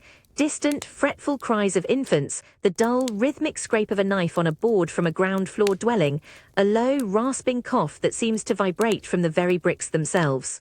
You are acutely aware of eyes on you. From dark doorways, from the grimy windows, fleeting glances follow your progress, eyes that hold a deep, ingrained weariness, a guarded suspicion, but also a stark, unwavering curiosity. They are the eyes of survivors, accustomed to observation, wary of intrusion. A small child no older than 5 sits on a cold, damp step, meticulously arranging a pile of shiny, discarded buttons, their face smudged with dirt, their thin clothing offering scant protection from the biting cold that always seems to find its way into these hidden corners. They don't look up, their focus absolute. You feel the persistent chill, a cold that permeates the very stone and seeps into your bones, a constant companion in this sunless world. Your hands are numb, your fingers stiff. The desire for warmth, for sustenance, is a dull, relentless ache in your stomach. Here, every resource is stretched thin, every moment a struggle. The silence you might have found in the broader city is absent. Here, life is loud in its desperation, a symphony of unspoken needs and constant endurance. You notice a young woman, her face pale and drawn, quietly tending a small fire in a rusted bucket outside her door, coaxing a few weak flames from scraps of wood. The faint warmth and the transient flicker of light are precious, drawing a small circle of transient comfort in the pervasive gloom. Her eyes are fixed on the struggling flames, her posture a testament to tireless resolve. This isn't a life of grand ambitions, you realize, but one of raw, minute-by-minute survival, where every day is a battle against cold, hunger, and disease. As you navigate this labyrinth of poverty, you feel the profound, inescapable weight of it all. This isn't just a place to live, it's a relentless test, a crucible where human beings are forged by hardship, their spirits bent but rarely broken. You understand that beneath the glittering surface of Victorian Britain, in these forgotten warrens, an invisible city breathes, its inhabitants demonstrating an astonishing, stubborn resilience. They cling to every flicker of warmth, every scrap of food, every moment of quiet simply to endure, a testament to the fundamental, unyielding will to simply be no matter the cost. The air hits you sharp and clean, but with an immediate chemical bite. It's the unmistakable, sweet yet acrid tang of ether, cutting through the faint, underlying smells of stale blood, antiseptic and human fear. You instinctively wrinkle your nose, the scent so potent it seems to cling to the inside of your throat, leaving a phantom taste of something bitter and metallic. This isn't the familiar, comforting aroma of a home. It's the stark, clinical and terrifying smell of a Victorian operating theatre. You find yourself in a room where the light is surprisingly stark, illuminating every detail with an unforgiving clarity. Sunlight streams through tall, uncurtained windows, bouncing off gleaming brass instruments, polished wood, and pristine white linens. Despite the brightness, a profound chill permeates the atmosphere, an institutional cold that seems to seep from the very walls, making your skin prickle with goosebumps. The floor beneath your boots is hard, scrubbed wood, cold and unforgiving. Before you, a bed surprisingly simple holds a figure. They are pale, their face etched with a profound, almost primal terror, their eyes wide and fixed on the ceiling. A cloth soaked with that potent ether is pressed firmly over their nose and mouth. Their body strains against the firm grip of several sturdy assistants, their limbs jerking with desperate, involuntary movements, a silent, frantic struggle against the encroaching oblivion. You hear only muffled grunts, a choked sob, the soft, rhythmic puff of air from the ether-soaked cloth, and the low, urgent murmur of the surgeon's voice, a steady, calm presence in the midst of burgeoning panic. The instruments laid out on a nearby table gleam with a chilling precision, scalpels, forceps, saws, their edges glinting sharply in the stark light. You feel a sickening lurch in your stomach, a cold dread tightening your chest. The air grows heavier, saturated with that distinct chemical sweetness. The patient's movements grow less frantic, their struggles weakening, their body finally succumbing to the numbing vapor. Their eyes slowly close, their jaw slackening, a profound, fragile surrender. The room, for a moment, falls into an almost reverent silence, broken only by the shallow, ragged breaths of the unconscious patient and the quiet, expectant rustle of the surgeon's linen coat.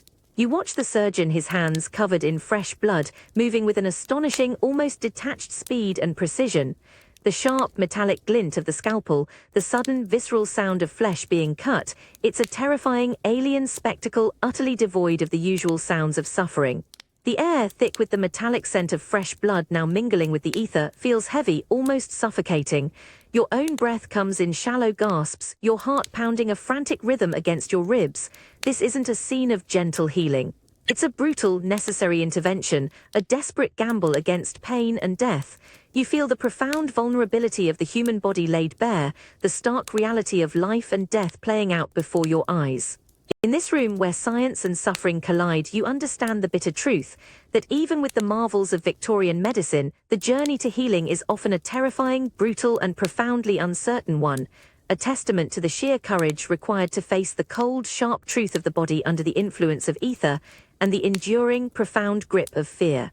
The patient's body, now utterly still under the influence of the ether, is a stark, almost unnerving presence on the operating table. The frantic struggle has ceased, leaving only the shallow, rhythmic rise and fall of their chest, a fragile testament to life. The air, though still holding that sharp, sweet chemical tang, now takes on a new, heavier scent, the unmistakable coppery aroma of fresh blood, a thick, metallic perfume that prickles your nostrils and tastes bitter on your tongue. Your gaze is riveted to the surgeon's hands. They are bare, unwashed, yet move with an astonishing, almost artistic precision, a dance of grim expertise. The sharp, glinting scalpel descends, a sudden, precise line drawn across skin, and you hear a soft, sickening asterisk snick, the sound of flesh parting. A dark, visceral red blooms immediately, a stark contrast against the pale skin, welling up and swiftly attended to by an assistant, dabbing with rough, unsterile sponges. You feel a profound lurch in your stomach, a cold wave of nausea washing over you, but you cannot tear your eyes away. This is raw, unvarnished life laid bare. The room is silent save for the surgeon's low, focused murmurs to his assistants, the quiet clinking of metal as instruments are exchanged, and the insistent, wet squelch of tissue being manipulated. You watch the careful, almost brutal efficiency with which muscle is separated, bone sometimes scraped, vital pathways exposed. The instruments, cold and gleaming, become extensions of the surgeon's will, each one designed for a specific, unforgiving purpose. You see the sheer, unyielding demand of the procedure, a relentless race against time, against infection, against the fragile hold on life itself. The sweat beads on the surgeon's brow glistening in the stark light, a testament to the immense physical and mental strain. His breathing is shallow, controlled, his focus absolute, a tunnel vision against the chaos of the body. You feel a strange mixture of horror and awe, horror at the visceral brutality of the act, and awe at the profound skill, the sheer audacity, of a human mind daring to delve into the very intricate mechanics of another's being, to mend and to save. The exposed flesh, wet and vital, seems to pulsate with its own fragile existence. This isn't the clean, sterile theatre you might imagine from another time. The tools are wiped on cloth that's seen too many uses, the hands plunge deep into wounds without fear of unseen threats. Yet amidst this raw, uncompromising reality, a profound science is being born, hammered out of desperation and brilliant, bloody discovery. You realize that modern medicine, with all its life-saving marvels, has its roots in these brutal, visceral moments. It is a testament to the fierce human will to overcome suffering, to defy the inevitable, even when that defiance looks so terrifyingly stark. You breathe the blood-tinged, ether-sweet air, and you feel the true, harsh birth of something utterly vital, something utterly human, emerging from the pain and precision of the surgeon's desperate fight. The noise hits you first, a colossal, chaotic roar that swallows all other sound, a dizzying, overwhelming din that vibrates through the very ground beneath your feet. It's not the focused mechanical clamor of the factory or the polite murmur of a palace. This is the full-throated symphony of the world arriving on Britain's doorstep. You hear the guttural shouts of men in a dozen different languages, the insistent creak and groan of massive wooden ships, the rhythmic clang of metal chains, the shrill cry of gulls circling overhead, and the deep, mournful blare of a ship's horn echoing across the vast, murky expanse of the Thames. It's a living, breathing cacophony, and you are plunged right into its heart. The air is thick with 1,000 conflicting aromas. You taste the sharp, briny tang of salt and tidal mud from the river, mingled with the earthy scent of raw cotton, the rich, exotic perfume of spices from distant lands, cinnamon, pepper, dried tea leaves, and the sweet, cloying aroma of rum or molasses. Beneath it all, there's the pervasive smell of tar, damp hemp rope, and sweat, a potent mixture that tells you unequivocally where you are. The London docks, the throbbing, industrious artery of an empire. You are swept along by a relentless current of humanity, a kaleidoscope of faces and costumes. Dock workers, their muscles straining, their faces grimed with dirt and exertion, weave through the crowd, carrying enormous sacks and heavy crates. Lascars, their skin a darker hue, their turbans vivid against the drab background, move with a quick, practiced urgency. Merchants in broadcloth suits, their expressions sharp and calculating, bark orders to harried clerks who scribble frantically in ledgers. Sailors freshly arrived from ports unknown, their faces weathered by sun and sea, navigate the throng with a rolling gait. You feel the constant brush of coarse fabrics against your arm, the jostle of bodies, the shared urgency that propels everyone forward. Look up and you gasp. Before you is a dense, impenetrable forest of masts, hundreds upon hundreds of them, towering into the hazy sky like a colossal, skeletal city. Ropes, intricate and countless, crisscross overhead, forming a complex web against the grey clouds. Ships of every size and nationality are moored cheek by jowl, their bows pointing towards distant horizons, their hulls dark and wet against the grimy water. Timber cranes, like long-necked giants, dip and rise, their mechanisms groaning with the weight of unseen cargo, slowly, relentlessly, transferring the wealth of the world from ship to shore, from empire to market. The ground beneath your worn boots is a chaotic mix of cobblestones, compacted dirt and spilled cargo, a stray coffee bean here, a shard of broken pottery there, wet and slippery underfoot. You feel the cold dampness seeping through your soles, a constant reminder of the river's pervasive presence. The energy here is raw, tangible, almost electric, a fierce, relentless pulse of global commerce. Every movement, every shout, every strained muscle is dedicated to the furious acquisition and dispersal of goods. This isn't just a place of trade, it's a monument to the relentless human drive for more, for new, for further, a profound engine of imperial ambition. As you stand amidst this overwhelming spectacle, feeling the spray of the river on your face and the incessant roar in your ears, you understand that this colossal, organized chaos is a distillation of Victorian Britain itself. It's the meeting point of distant lands and local labor, of unimaginable wealth and brutal effort. The colossal roar of the docks still thrums in your ears, but now you pinpoint individual notes in that symphony: the sharp, metallic squeal of a winch lifting a massive crate, the rhythmic, guttural chant of a gang of men hauling a thick rope, the distinctive, sweet earthy smell of tea leaves spilling from a split sack, mingling with the dry, fibrous scent of raw cotton from another, equally vast bale. These aren't local goods. They carry the very essence of distant lands, concentrated and potent. You find yourself amidst a teeming canyon of stacked crates and barrels, forming labyrinthine passages. Each label tells a story, a testament to global reach. Calcutta, Bombay, Shanghai, Alexandria. Your hand brushes against the rough hessian of a coffee sack, its warmth suggesting a journey from equatorial sun. You then touch a smooth, lacquered chest containing fine porcelain, its fragility a stark contrast to the robust strength of the men manhandling it. Every item here is a piece of a vast, intricate puzzle, each bearing the faint imprint of its origin, its voyage, its purpose. Look at the faces around you. They are a mosaic of the empire. Sun-darkened sailors from the Mediterranean, stern-faced Indian merchants in traditional dress, eager young clerks from London, their eyes bright with ambition. They communicate with a complex dance of gestures, a shared language of urgency and commerce, their movements swift and economical, each a vital link in this colossal chain. You see a quiet pride in the eyes of a foreman as he directs the unloading of exotic timber, a material that will soon grace the floors of a Mayfair townhouse. The air itself is a rich tapestry of the empire's breath.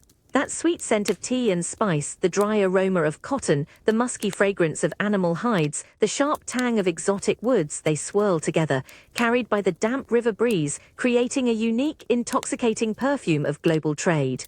You feel the constant vibration of the docks beneath you, a deep, persistent tremor from the endless movement of goods and men, a palpable pulse of raw economic power. This is where the empire truly lives, you realize. Not just in grand palaces or parliamentary debates, but in these sweat-soaked multilingual arteries where the world converges. Every piece of fabric woven in Manchester, every cup of tea sipped in a London drawing room, every polished piece of furniture traces its lineage back to this sprawling, bustling hub. This is where the far-flung dominions physically manifest, transformed from abstract territories into tangible wealth. As you navigate this dense, chaotic landscape of goods and people, you understand that the wealth of Victorian Britain isn't just generated within its borders. It's drawn in relentlessly from every corner of the globe. These docks are the heart, endlessly pumping the lifeblood of raw materials, exotic produce and finished goods, a constant, vital circulation that fuels an insatiable appetite for power, prosperity and dominance. You feel the immense, almost overwhelming scale of it all, a palpable sense of how vast, how interconnected, and how utterly dependent this mighty empire truly is on the distant, unseen hands that feed its insatiable hunger. The air hits you with a sharp, slightly acidic tang, distinct from the street's usual grime and coal smoke. It's a smell of fresh printing ink, a heady chemical perfume mingling with the faint, dusty scent of cheap paper. You're drawn to it, your curiosity piqued by this raw, unrefined aroma of stories being born. You find yourself on a bustling pavement, jostled by hurried commuters and hawkers. Your eyes catch sight of a newsboy, his small, dirt-smudged hands waving a flimsy pamphlet. Penny dreadful, read all about it, Sweeney Todd the demon barber. He cries, his voice thin but insistent, cutting through the general din. You reach out, your fingers fumbling for a copper coin, the transaction swift and practiced. The item feels insubstantial in your hand, almost weightless. It's a single sheet of coarse, greyish paper, folded and stapled into a slim, unbound booklet. The paper is rough against your fingertips, slightly fuzzy, still carrying the faint dampness from the press. You bring it closer, inhaling deeply. The inky scent is stronger now, almost intoxicating. The crude woodcut illustration on the front, depicting some gruesome scene with dramatic, heavy lines, draws you in immediately, promising thrills and chills. You open it, the thin pages rustling softly. The print is small, dense, and a little smudged, but perfectly legible. You skim the headlines, each one a promise of sensationalism, the horrifying saga of Spring-Heeled Jack, Murder in the Mews, a tale of unspeakable villainy. Your eyes dart to the vivid, exaggerated descriptions, painting a world of dastardly villains, innocent victims, and thrilling escapes. For a penny, for the price of a single loaf of bread, you hold a universe of excitement, fear, and wonder. You feel a strange, almost illicit thrill as you read, a fleeting escape from the mundane, the cold, the hunger of daily life. The characters are larger than life, the events more dramatic than anything you've ever known. The stories are often violent, sometimes grotesque, always gripping. You are transporting for a precious few minutes into a world where good battles evil, where secrets are uncovered, and where the ordinary rules of life simply don't apply. The cheap paper, the stark illustrations, the sensational narrative, they combine to create a powerful, immersive experience. It's not literature for the grand libraries or polite drawing rooms, it's raw, visceral storytelling for the masses. And as you fold the dreadful back into your pocket, already anticipating the next installment, you realize the profound, democratic power of a simple, inky story. For a single penny, it offers a fleeting, exhilarating journey, a vital escape, proving that even in the harshest of times, the human mind craves fantasy, thrills, and the irresistible allure of a good, gruesome tale. The inky smell from that penny dreadful still clings to your fingers, doesn't it? But now, amplify it, spread it across an entire city. You step onto the cobbled street, and the air itself pulses with print, a pervasive aroma of fresh ink and damp paper. Every wall is a billboard, blocky headlines scream, another Whitechapel atrocity, ghastly murder revealed, shocking scandal in high society, crude woodcut illustrations depict lurid scenes, grabbing your eyes, promising instant thrills. Newsboys of frantic legion weave through the throng, their hoarse cries echoing, "Extra, extra, read all about it." You watch a workman, his hands still grubby from his trade, eagerly exchange a coin for a broadsheet, instantly devouring the sensational headlines, his lips moving silently as he reads. This isn't just news, it's a public drama unfolding daily, played out on cheap, disposable paper. You feel the collective buzz of excitement, a shared shiver of fear or indignation that ripples through the crowd as a particularly gruesome detail is read aloud by a bolder voice. The line between fact and fiction blurs here, the true horrors of the street merge seamlessly with the thrilling villains of the penny dreadfuls. Nightmares and reality are churned out daily, mass-produced and consumed with an almost insatiable appetite. Every hour seems to bring a new edition, a fresh outrage, a deeper mystery. You realize you're standing at the dawn of mass media, a world where stories both real and imagined are no longer whispered around a hearth but broadcast to millions, shaping opinions, fueling anxieties, and providing a powerful communal escape. This constant, relentless stream of printed words and dramatic images creates a shared consciousness, a collective narrative that binds the rich and the poor, the educated and the illiterate, in a powerful, undeniable connection to the drama of their age. And as you walk on, the insistent cries of the newsboys still following you, you understand that this constant craving for stories, for information, for sensation, is as fundamental to Victorian life as the very breath they draw, creating a strange, potent bond between every soul in this vast, complicated empire. You feel the sudden, abrupt hush. It's a collective intake of breath, a suspension of all sound that seems to press in on your eardrums, leaving a profound, almost echoing silence. The gentle murmur of polite conversation, the faint rustle of silk, the distant, pleasant chatter all vanish as if cut short by an unseen hand. In its place, a taut, expectant stillness, pregnant with unspoken rules and immense social weight, descends upon the opulent ballroom. Your heart beats a little faster in your chest, a sudden, sharp thrum against the backdrop of this immense, quiet anticipation. The air around you is rich, cloying, heavy with the sweet, floral scent of expensive perfumes and the faint, celebratory aroma of champagne. It's a delicate, refined fragrance, utterly devoid of the city's usual grime. Your gloved hand, delicate lace, or smooth kid leather feels subtly damp with a nervous perspiration. The polished parquet floor beneath your finely shod feet gleams like liquid gold, reflecting the dazzling, warm glow of hundreds of flickering gaslights and crystal chandeliers that sparkle like captured starlight overhead. You are standing in a vast, ornate ballroom, its ceiling soaring, its walls adorned with intricate plasterwork and sumptuous tapestries. Every surface, from the heavy velvet drapes to the meticulously arranged floral displays, speaks of immense wealth and painstaking attention to detail. This isn't just a room, it's a stage, and every person here is a player. Your gaze, drawn inexorably forward, fixes on the grand entrance. A liveried footman, resplendent in his uniform, stands stiffly by the doorway, his back perfectly straight, his eyes fixed. And then a voice, deep and resonant, cuts through the silence, announcing a name with careful, almost reverential articulation. Each syllable hangs in the air, a delicate, fragile moment of revelation. You watch as a figure emerges, their movements slow, deliberate, a graceful glide into the expectant space. Their gown, a cascade of silk and lace, shimmers with every subtle shift of light, its color a soft, muted jewel tone, painstakingly chosen. Their jewels, diamonds perhaps, catch the gaslight with blinding flashes, a silent proclamation of their station. Their head is held high, their gaze steady, sweeping across the assembled company with an air of polite, yet unwavering composure. The silence continues, almost unbearable in its duration, as the newcomer makes their measured progress into the heart of the room, their entrance a performance, an assertion of presence. You feel the collective appraisal, the silent, invisible scrutiny that weighs upon them, a judgment of appearance, of breeding, of social standing. Every gesture is considered, every movement precise.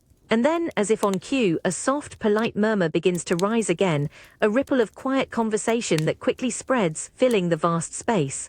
A faint, almost imperceptible sigh of release passes through the room. The initial tension dissipates, replaced by a subtle hum of renewed social activity. You realize with a small, sharp intake of breath that this isn't merely an introduction. It's a precise, intricate ritual, a carefully orchestrated moment of social theatre where appearances are everything, where status is silently affirmed, and where the brief, echoing silence before a name is spoken holds more power than any pronouncement. It's a world where even a breath can be weighted with meaning, and the unspoken carries the most profound weight of all. The air around you, still warm and sweet with expensive perfumes, feels charged now, no longer simply expectant but subtly electric with undercurrents. You feel it in the way eyes flick, not just at the grand entrance, but across the entire room, assessing, categorizing, constantly judging. It's an unspoken pressure, a continuous, invisible appraisal that makes you instinctively straighten your already rigid posture, a subtle tension settling in the small of your back. You find yourself drawn into the intricate dance, not of waltzes but of social navigation. You offer a small, polite smile, its corners carefully controlled, to a dowager whose eyes linger for a fraction too long on the cut of your gown. You feel the immediate, almost imperceptible warmth of approval from a gentleman as you offer a precisely measured curtsy, your layers of fabric rustling softly, gracefully. Every gesture, every tilt of your head, every carefully chosen word in the brief, superficial exchanges feels like a calculated move in a complex game. The air around you buzzes with low, polite chatter, but beneath it you sense the constant, silent hum of evaluation. You observe the subtle cues. A woman, her silk shimmering, offers a brief, almost dismissive nod to a younger, less expensively dressed man who nevertheless bows deeply, accepting the slight with a faint blush. You see the intricate patterns in the fabric of a gentleman's waistcoat, the sheen on his meticulously polished shoes, the glint of a signet ring on his finger, each detail a whispered statement of his position, his family, his accumulated wealth. The very texture of the gloves on your hands, the delicate lace at your wrist, becomes a part of this silent language, speaking volumes before you utter a single word. The sheer, overwhelming beauty of the ballroom, with its glittering chandeliers and vibrant colors, serves as a backdrop to this human theater. You catch a glimpse of your reflection in a mirrored pillar, your own expression perfectly composed, a mask of calm propriety. Yet beneath it you feel a persistent anxiety, a fear of misstep, of saying the wrong thing, of being seen in the wrong company, of a reputation, so carefully cultivated, being tarnished by a single careless mistake. The warmth in the room is almost stifling, not just from the gaslight, but from the heat of so many scrutinizing eyes. You take a small sip of champagne, the delicate bubbles tickling your tongue, a momentary distraction from the continuous mental calculation. The distant strains of the orchestra begin, a waltz, its elegant flowing melody a stark contrast to the rigid internal tension you feel. Couples begin to move onto the floor, their dance a mirror of the larger social one, precise, formal, each step a practiced grace, maintaining a careful distance, yet moving in perfect harmonious circles. Here in this gilded cage, you understand that reputation is not just a personal attribute. It is currency, a shield, a defining force. It dictates who you speak to, where you stand, even how you breathe. The intricate dance of class and status is played out in every glance, every nod, every polite superficial conversation. You realize that in this world appearance isn't merely important, it is everything. And as you continue to navigate the glittering, treacherous currents of the ballroom, you understand that to lose your standing, to suffer even a whisper of scandal, is to lose your very place in this meticulously ordered, beautifully brutal society. The air hits you thick and acrid, tasting of soot and chemicals, coating your tongue instantly. A raw, persistent tickle stings your throat from invisible grit. This isn't mere fog, it's a living, suffocating pea souper swallowing London whole. Visibility drops to inches. The world dissolves into oppressive yellow-grey, a dense blanket pressing on your eyes. Gas lamps are sickly, blurred halos offering no guidance. Your outstretched hand finds only thick, damp, swirling vapor. Landmarks, faces all erased, lost in this choking embrace. Sounds warp, muffled into unsettling echoes. A distant clip-clop unnervingly close, then gone. Vendor cries become ghostly whispers disembodied. You hear the low rumble of unseen carriages, a threat. Dampness clings to your eyelashes, chilling your hair. You shuffle, each step a blind fumble. Boots slip on greasy, wet cobblestones, the ground treacherous. You bump into an unseen figure, a muffled grunt escaping, stammering an apology. Isolation within the crowd. Lungs ache with shallow breaths against the sulphurous air. This oppressive density brings claustrophobia. Disconnected, adrift as sights and sounds vanish. Stumbling, guided only by unseen walls and hope for clear air, you realize how vulnerable a powerful city becomes. The fog is a terrifying, suffocating force, exacerbated by human ambition. The air is no longer just thick, it's a palpable, burning presence in your lungs, actively resisting every attempt to draw a full breath. You cough, a deep, racking spasm that tears at your throat, leaving it raw and aching. Each inhalation brings a sharp chemical bite, a distinct bitter taste of sulfur and coal smoke that coats your tongue and leaves a persistent, dry rasp in your mouth. You taste the very pollution that suffocates the city, a harsh, metallic flavor that becomes inseparable from the act of breathing. Your eyes stream, stinging from the acrid fumes that permeate the dense, yellow-grey blanket surrounding you. You rub them with the back of your hand, only to smear more grit across your face. The world beyond your immediate, straining vision is an absolute void. The blurred halos of gas lamps now seem to shrink and swell, ghostly, unreliable beacons that offer more confusion than guidance. The dampness from the fog itself clings to your eyelashes, making your vision even more hazy, each blink a futile attempt to clear the clinging murk. You feel a profound tightness in your chest, a persistent, uncomfortable pressure that makes your heart pound with a frantic, irregular rhythm. Every shallow breath is a conscious effort, a desperate gamble against the encroaching suffocation. The cold, wet air seems to penetrate deep into your bones, exacerbating the chill that has settled within you. Your muscles tense, straining with the continuous effort of pushing through the dense, resistant atmosphere, each step a careful, uncertain shuffle on the unseen, treacherous ground. Sounds are grotesquely distorted, muffled and unnerving. You hear a sudden hacking cough from an unseen figure just yards away, a sound of raw, desperate struggle, and then nothing. The clip-clop of horse hooves close one moment, vanishes the next, replaced by the grating scrape of a boot against unseen pavement. You call out, a strangled, raw sound quickly swallowed by the overwhelming quiet, your voice seeming thin and utterly lost in the oppressive density. You are surrounded by humanity, yet profoundly isolated, each person a solitary island in this hostile, invisible sea. A wave of dizziness washes over you, a sickening lurch of the stomach, as your senses struggle to find purchase in the blinding, choking chaos. You press a hand to your chest, feeling the frantic beat beneath your ribs, the insistent, burning ache in your lungs. The very act of trying to move, to navigate, becomes an exhausting, terrifying battle. You are utterly at the mercy of this suffocating enemy, this dense, toxic breath of the city itself. And as you stumble forward, guided only by the faint hope of clear air, you realize that this isn't just a natural phenomenon. This pea souper is a consequence, a brutal, visceral manifestation of unchecked industry, of a city consuming itself, turning its own exhaust into a deadly, inescapable weapon. The air itself, the very substance of life, has become the enemy, a silent, pervasive killer, a stark, terrifying reminder that progress, when unconstrained, often carries a profoundly destructive cost, felt deep within the very breath of its inhabitants. You feel the heat first, a deep, pervasive warmth that radiates from above, almost stifling. But then, a sudden shower of fine, gritty dust rains down, settling on your exposed skin. It's warm, almost burning and coarse, clinging instantly, bringing with it a sharp, acrid smell of burnt coal, wood smoke, and something subtly oily. It coats your tongue, drying your mouth, and a persistent, rasping tickle stings the back of your throat, making you cough, a dry, guttural sound that seems to echo in the confined space. You are squeezed into an impossibly narrow, dark shaft, your body contorted into an unnatural curve, pressing against rough, cold brick. The only light comes from a tiny flicker far below, a pinprick in the overwhelming darkness. Above you, an unseen opening to the sky is little more than a distant grey smudge.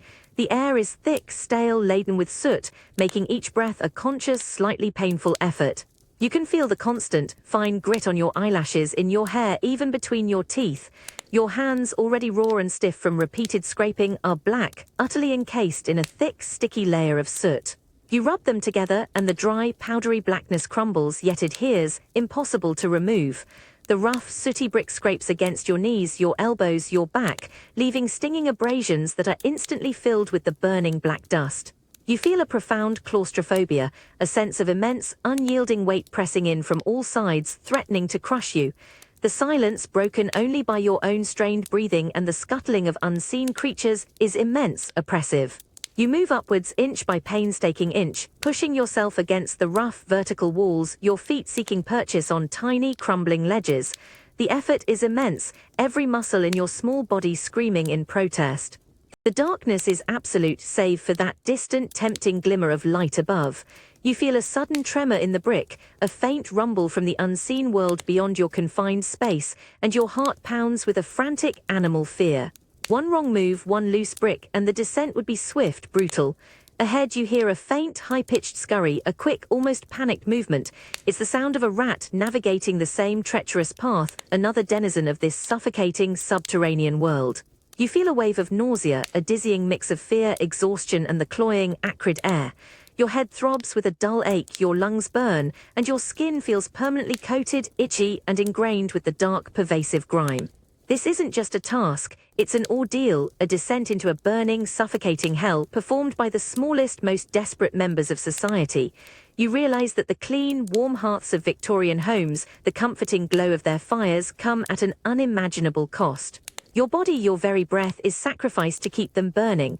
And as you scrape another handful of burning soot from the rough brick, feeling its coarse heat against your skin, you understand that this profound, oppressive darkness, this relentless physical struggle, is a literal conduit between the forgotten, brutal lives below and the comfortable, clean lives of the world above. It is a harsh, inescapable truth, felt in every burning particle of soot that clings to your skin, a permanent marker of your place in the vast, unforgiving machine of the empire.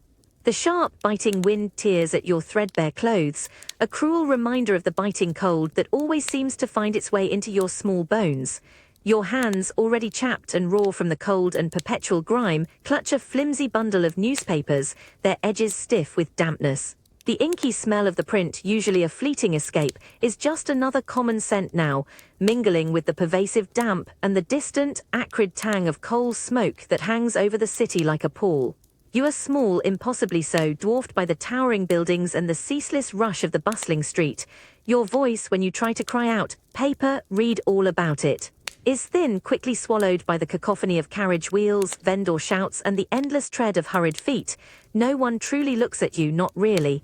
You are just another small, moving shadow, part of the street's relentless churn. Your eyes, usually bright with youthful curiosity, hold a deep, knowing weariness, a profound resignation that seems too heavy for such a young face. Your feet ache, a constant, dull throb that vibrates up your shins. You've been on them since before dawn, trudging through the greasy mud and frozen slush of the pavements, your worn boots offering little protection. Your stomach rumbles, a hollow, insistent ache, a familiar companion that rarely leaves you. The sight of a baker's window filled with warm, crusty loaves sends a momentary, sharp pang of longing through you, quickly stifled, replaced by the grim determination to sell just one more paper, to earn just one more copper coin.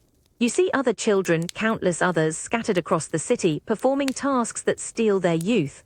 Small, nimble fingers picking pockets in the crowded markets, faces smudged with soot from chimney sweeping, tiny hands threading looms in the deafening factories. Each one, like you, is a vital cog in the great machine of Victorian Britain, their small bodies fueling the vast engine of industry and commerce. Their laughter is rare, quickly suppressed. Their play is snatched in fleeting, desperate moments between tasks, often mirroring the hard realities of their own lives. The world expects little from you but endurance, little but labor. The idea of a protected childhood of days filled with play and learning is a distant, unreachable dream, a luxury afforded to a different world. For you, childhood has been stolen, replaced by the relentless grind of survival, by the constant ache of cold, hunger, and bone-deep fatigue. Your small frame carries the weight of an adult's struggle, your shoulders stooped not by age but by necessity. And as you shiver, pulling your thin jacket tighter against the penetrating chill, you realize that the true measure of an empire's might isn't just in its grand buildings or its industrial power, but in the unseen, often unacknowledged, sacrifices of its smallest, most vulnerable citizens. You are a child, yes, but your innocence has been traded for survival, a harsh currency in a world that demands everything and offers so little in return. Your story is written not in schoolbooks or playthings, but in the enduring cold of your hands and the relentless ache in your weary, small body. You feel the cool, firm press of the headrest against the back of your skull, a rigid, unwavering support that holds you utterly still. Every muscle in your neck, your shoulders, your back is tensed, fighting the urge to fidget, to shift, to simply breathe naturally. The air around you, though free of the street's usual grime, is heavy with the faint, sweet chemical tang of developing solutions, mingled with the dry, dusty smell of an old studio, and the faint, unsettling scent of your own rising anxiety. You are seated in a photographer's studio, a quiet, somewhat austere room. The light, though abundant, is strangely flat, emanating from a large skylight above, meticulously diffused by white sheets. It illuminates every line on your face, every detail of your clothing with an unblinking honesty. Before you, a large, dark wooden camera on a heavy tripod stands like a silent, unblinking cyclops, its single, round lens fixed on you with an unnerving intensity. The photographer, a serious, focused man, stands behind it, his face half hidden by a dark cloth, his movements precise and deliberate, creating an almost ceremonial atmosphere. Now steady, if you please. His voice is low, calm, yet insistent. No blinking, quite still, a little smile, perhaps, a thought of something pleasant, but the command to be still, utterly motionless, is paramount. You clamp your jaws, suppressing the urge to swallow, to twitch an eye, to shift the weight in your feet that are planted firmly on the cold, polished floor.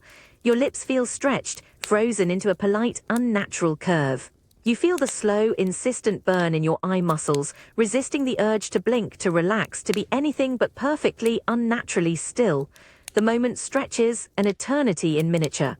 You can hear the faint, rhythmic tick of a distant clock, each second a slow, deliberate march towards an unseen finish line. Your breathing becomes shallow, almost imperceptible, a conscious effort to avoid any movement that might blur the image. The very air seems to thicken with anticipation, with the profound weight of this single, captured moment. You feel a strange sense of yourself being stripped away, reduced to a two-dimensional representation, an image that will forever exist apart from the living, breathing you. The photographer removes the lens cap with a soft asterisk click asterisk. A low, almost imperceptible hum emanates from the camera, a quiet whirring that seems to absorb your very essence. You concentrate, willing every muscle to hold its rigid position, your mind a blank, focused solely on not moving, on holding this fragile, frozen pose. The stiffness in your back, the ache in your neck, the dryness in your eyes, it all intensifies, a silent scream of the body against the demands of the machine. Then a quiet asterisk click as the cap is replaced. There, that should do nicely, the photographer says, his voice a welcome release. You slump forward slightly, a profound sigh escaping your lips, your muscles protesting, your eyes blinking furiously. The warmth returns to your face, the blood rushing back into your limbs, but a strange, unsettling feeling lingers. This isn't just a picture, it's a moment frozen in time, a tangible physical record of your fleeting existence. And as you step away, feeling the ache of stillness in your bones, you realize the profound power of this new invention, to capture a fragment of a soul, to preserve a moment that will endure long after the living, breathing subject has passed. It's a small piece of immortality, purchased with an act of rigid, uncomfortable stillness, a frozen testament to a fleeting life. The faint, sweet chemical tang of developing fluids still lingers in the air, but now it's mixed with a growing sense of relief, a release from the rigid demands of the pose. You shift your weight, feeling the blood rush back into your stiff limbs, a tingling sensation in your cheeks from the prolonged, unnatural smile. You've endured the stillness, the unblinking gaze, the forced composure, all for this single, captured moment. The photographer reappears from behind his dark cloth, holding a small, polished plate. He invites you closer, his expression a mixture of professional pride and a hint of the magic he has just conjured. You peer over his shoulder and there it is, a tiny, almost ethereal image glimmering faintly on a surface of silvered copper. It's you, unmistakably yet strangely distant, a ghost of a self frozen in an instant. Every detail, every carefully arranged fold of your dress, every line around your eyes is there, stark and unyielding. The silence in the studio is profound, broken only by your own soft gasp of recognition. You reach out a finger, almost touching the delicate surface, but stop. This image, so precise, so unnervingly real, feels utterly static, a defiance of the relentless flow of time. Outside, beyond these studio walls, London continues its furious, ceaseless march. The steam engines roar, the factories clatter, the streets teem with hurried bodies, the Thames flows with its constant murky tide. Everything rushes, evolves, decays.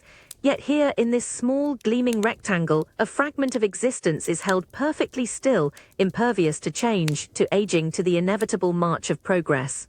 You feel a profound sense of wonder, tinged with something almost unsettling.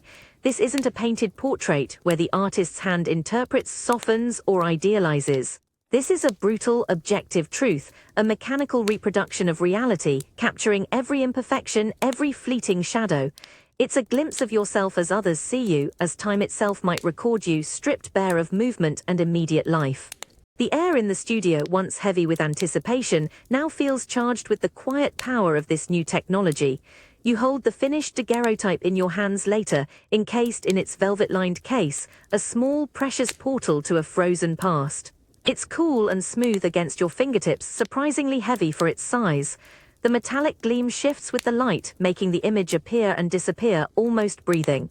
This tiny piece of captured light feels like a defiant act against the relentless churn of the Victorian age. In a world hurtling forward with dizzying speed, transforming landscapes and lives at an unprecedented pace, this invention offers a strange, comforting permanence.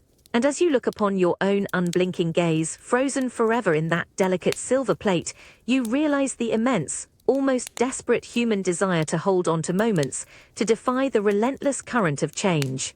This isn't just a picture, it's a testament to the fragile beauty of a fleeting life, a small, tangible anchor against the overwhelming, unstoppable march of time, a potent reminder that even in an age of ceaseless progress, there is a deep, enduring human need to simply stop and remember. The air hits you cool and crisp, carrying the profound, sweet scent of damp earth, recently cut stubble, and the faint, rich aroma of wood smoke from distant cottages. It's an ancient, elemental smell, utterly devoid of the city's grime and clamour, speaking of harvest, of sustenance, of the enduring cycle of the land. You inhale deeply, feeling your lungs fill with a clean, invigorating breath that eases the persistent tension in your chest. You are standing at the edge of a vast, open field, stretching endlessly towards a horizon painted in hues of deep orange and bruised purple as the sun begins its slow descent. The sky, immense and boundless, seems to hum with a quiet, fading light. Before you, a golden ocean of wheat, recently shorn, lies in neat, orderly rows of stubble, its dry stalks rustling with a soft, whispering sigh in the gentle evening breeze. The ground beneath your worn boots is firm, dry earth, scattered with loose chaff, yielding slightly with each step. Listen, the sounds here are subtle, organic, a profound relief from urban noise. The rhythmic, distant asterisk clop-clop of a horse drawing a cart from another field, the soft, fluttering beat of a bird's wings as it settles into a hedgerow, the faint, contented lowing of cattle from a faraway pasture. You hear the rustle of your own clothes in the breeze, the gentle sigh of the wind through the remaining hedgerows, and the profound, peaceful quiet that settles as dusk approaches. Figures, silhouetted against the deepening twilight, move with a slow, deliberate rhythm across the distant fields. They are farm labourers, their bodies stooped with the day's work, their movements economical and practiced as they gather the last of the harvest. You can almost feel the ache in their muscles, the burning in their shoulders, the deep, satisfying weariness that comes from honest physical toil. One figure, perhaps a woman, pauses to stretch, her silhouette momentarily framed against the fading light, before resuming her steady, unwavering work. The light softens, diffusing into long, gentle shadows that stretch across the golden fields, deepening the colors of the sky. A profound sense of peace settles over the landscape, a quietude that feels almost spiritual. You reach out, your fingers brushing against the dry, brittle stubble, feeling its coarse texture, a tangible connection to the earth, to the fundamental act of growing, of sustaining life. You feel a deep, simple satisfaction, a sense of grounding that comes from being so utterly connected to the land, to the source of all life. This isn't the glittering, industrial Britain. This is its ancient agricultural heart, the timeless rhythm of the land. And as you stand there breathing in the earthy scent of the harvest field at dusk, feeling the cool air against your face and the vast silence settling around you, you understand the profound, enduring truth. That for all its grand ambitions, its cities of iron and glass, the empire ultimately depends on these quiet, enduring moments, on the sweat of the brow, and on the simple, vital promise of the earth itself. It is a fundamental, almost spiritual connection, a profound and necessary balance to the relentless march of progress, a quiet testament to the cycles of human life and the earth that sustains it. The earthy scent of the harvest field still lingers in your nostrils, clean and sweet, but now a subtle, acrid tang begins to drift on the evening breeze. It's distant, barely perceptible, yet unmistakably a breath from another world. The sharp, metallic whiff of coal smoke, the faint, oily perfume of distant machinery carried across miles of open land. It's the city reaching out its invisible tendril, and it speaks of a different kind of life. You turn, leaving the vast, tranquil field behind.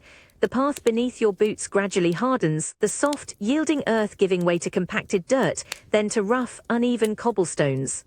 The light, which still softly illuminates the rural landscape with gentle pastels, begins to struggle against a rising, reddish-brown haze on the horizon, a diffused glow that marks the sprawling, hungry expansion of the urban sprawl.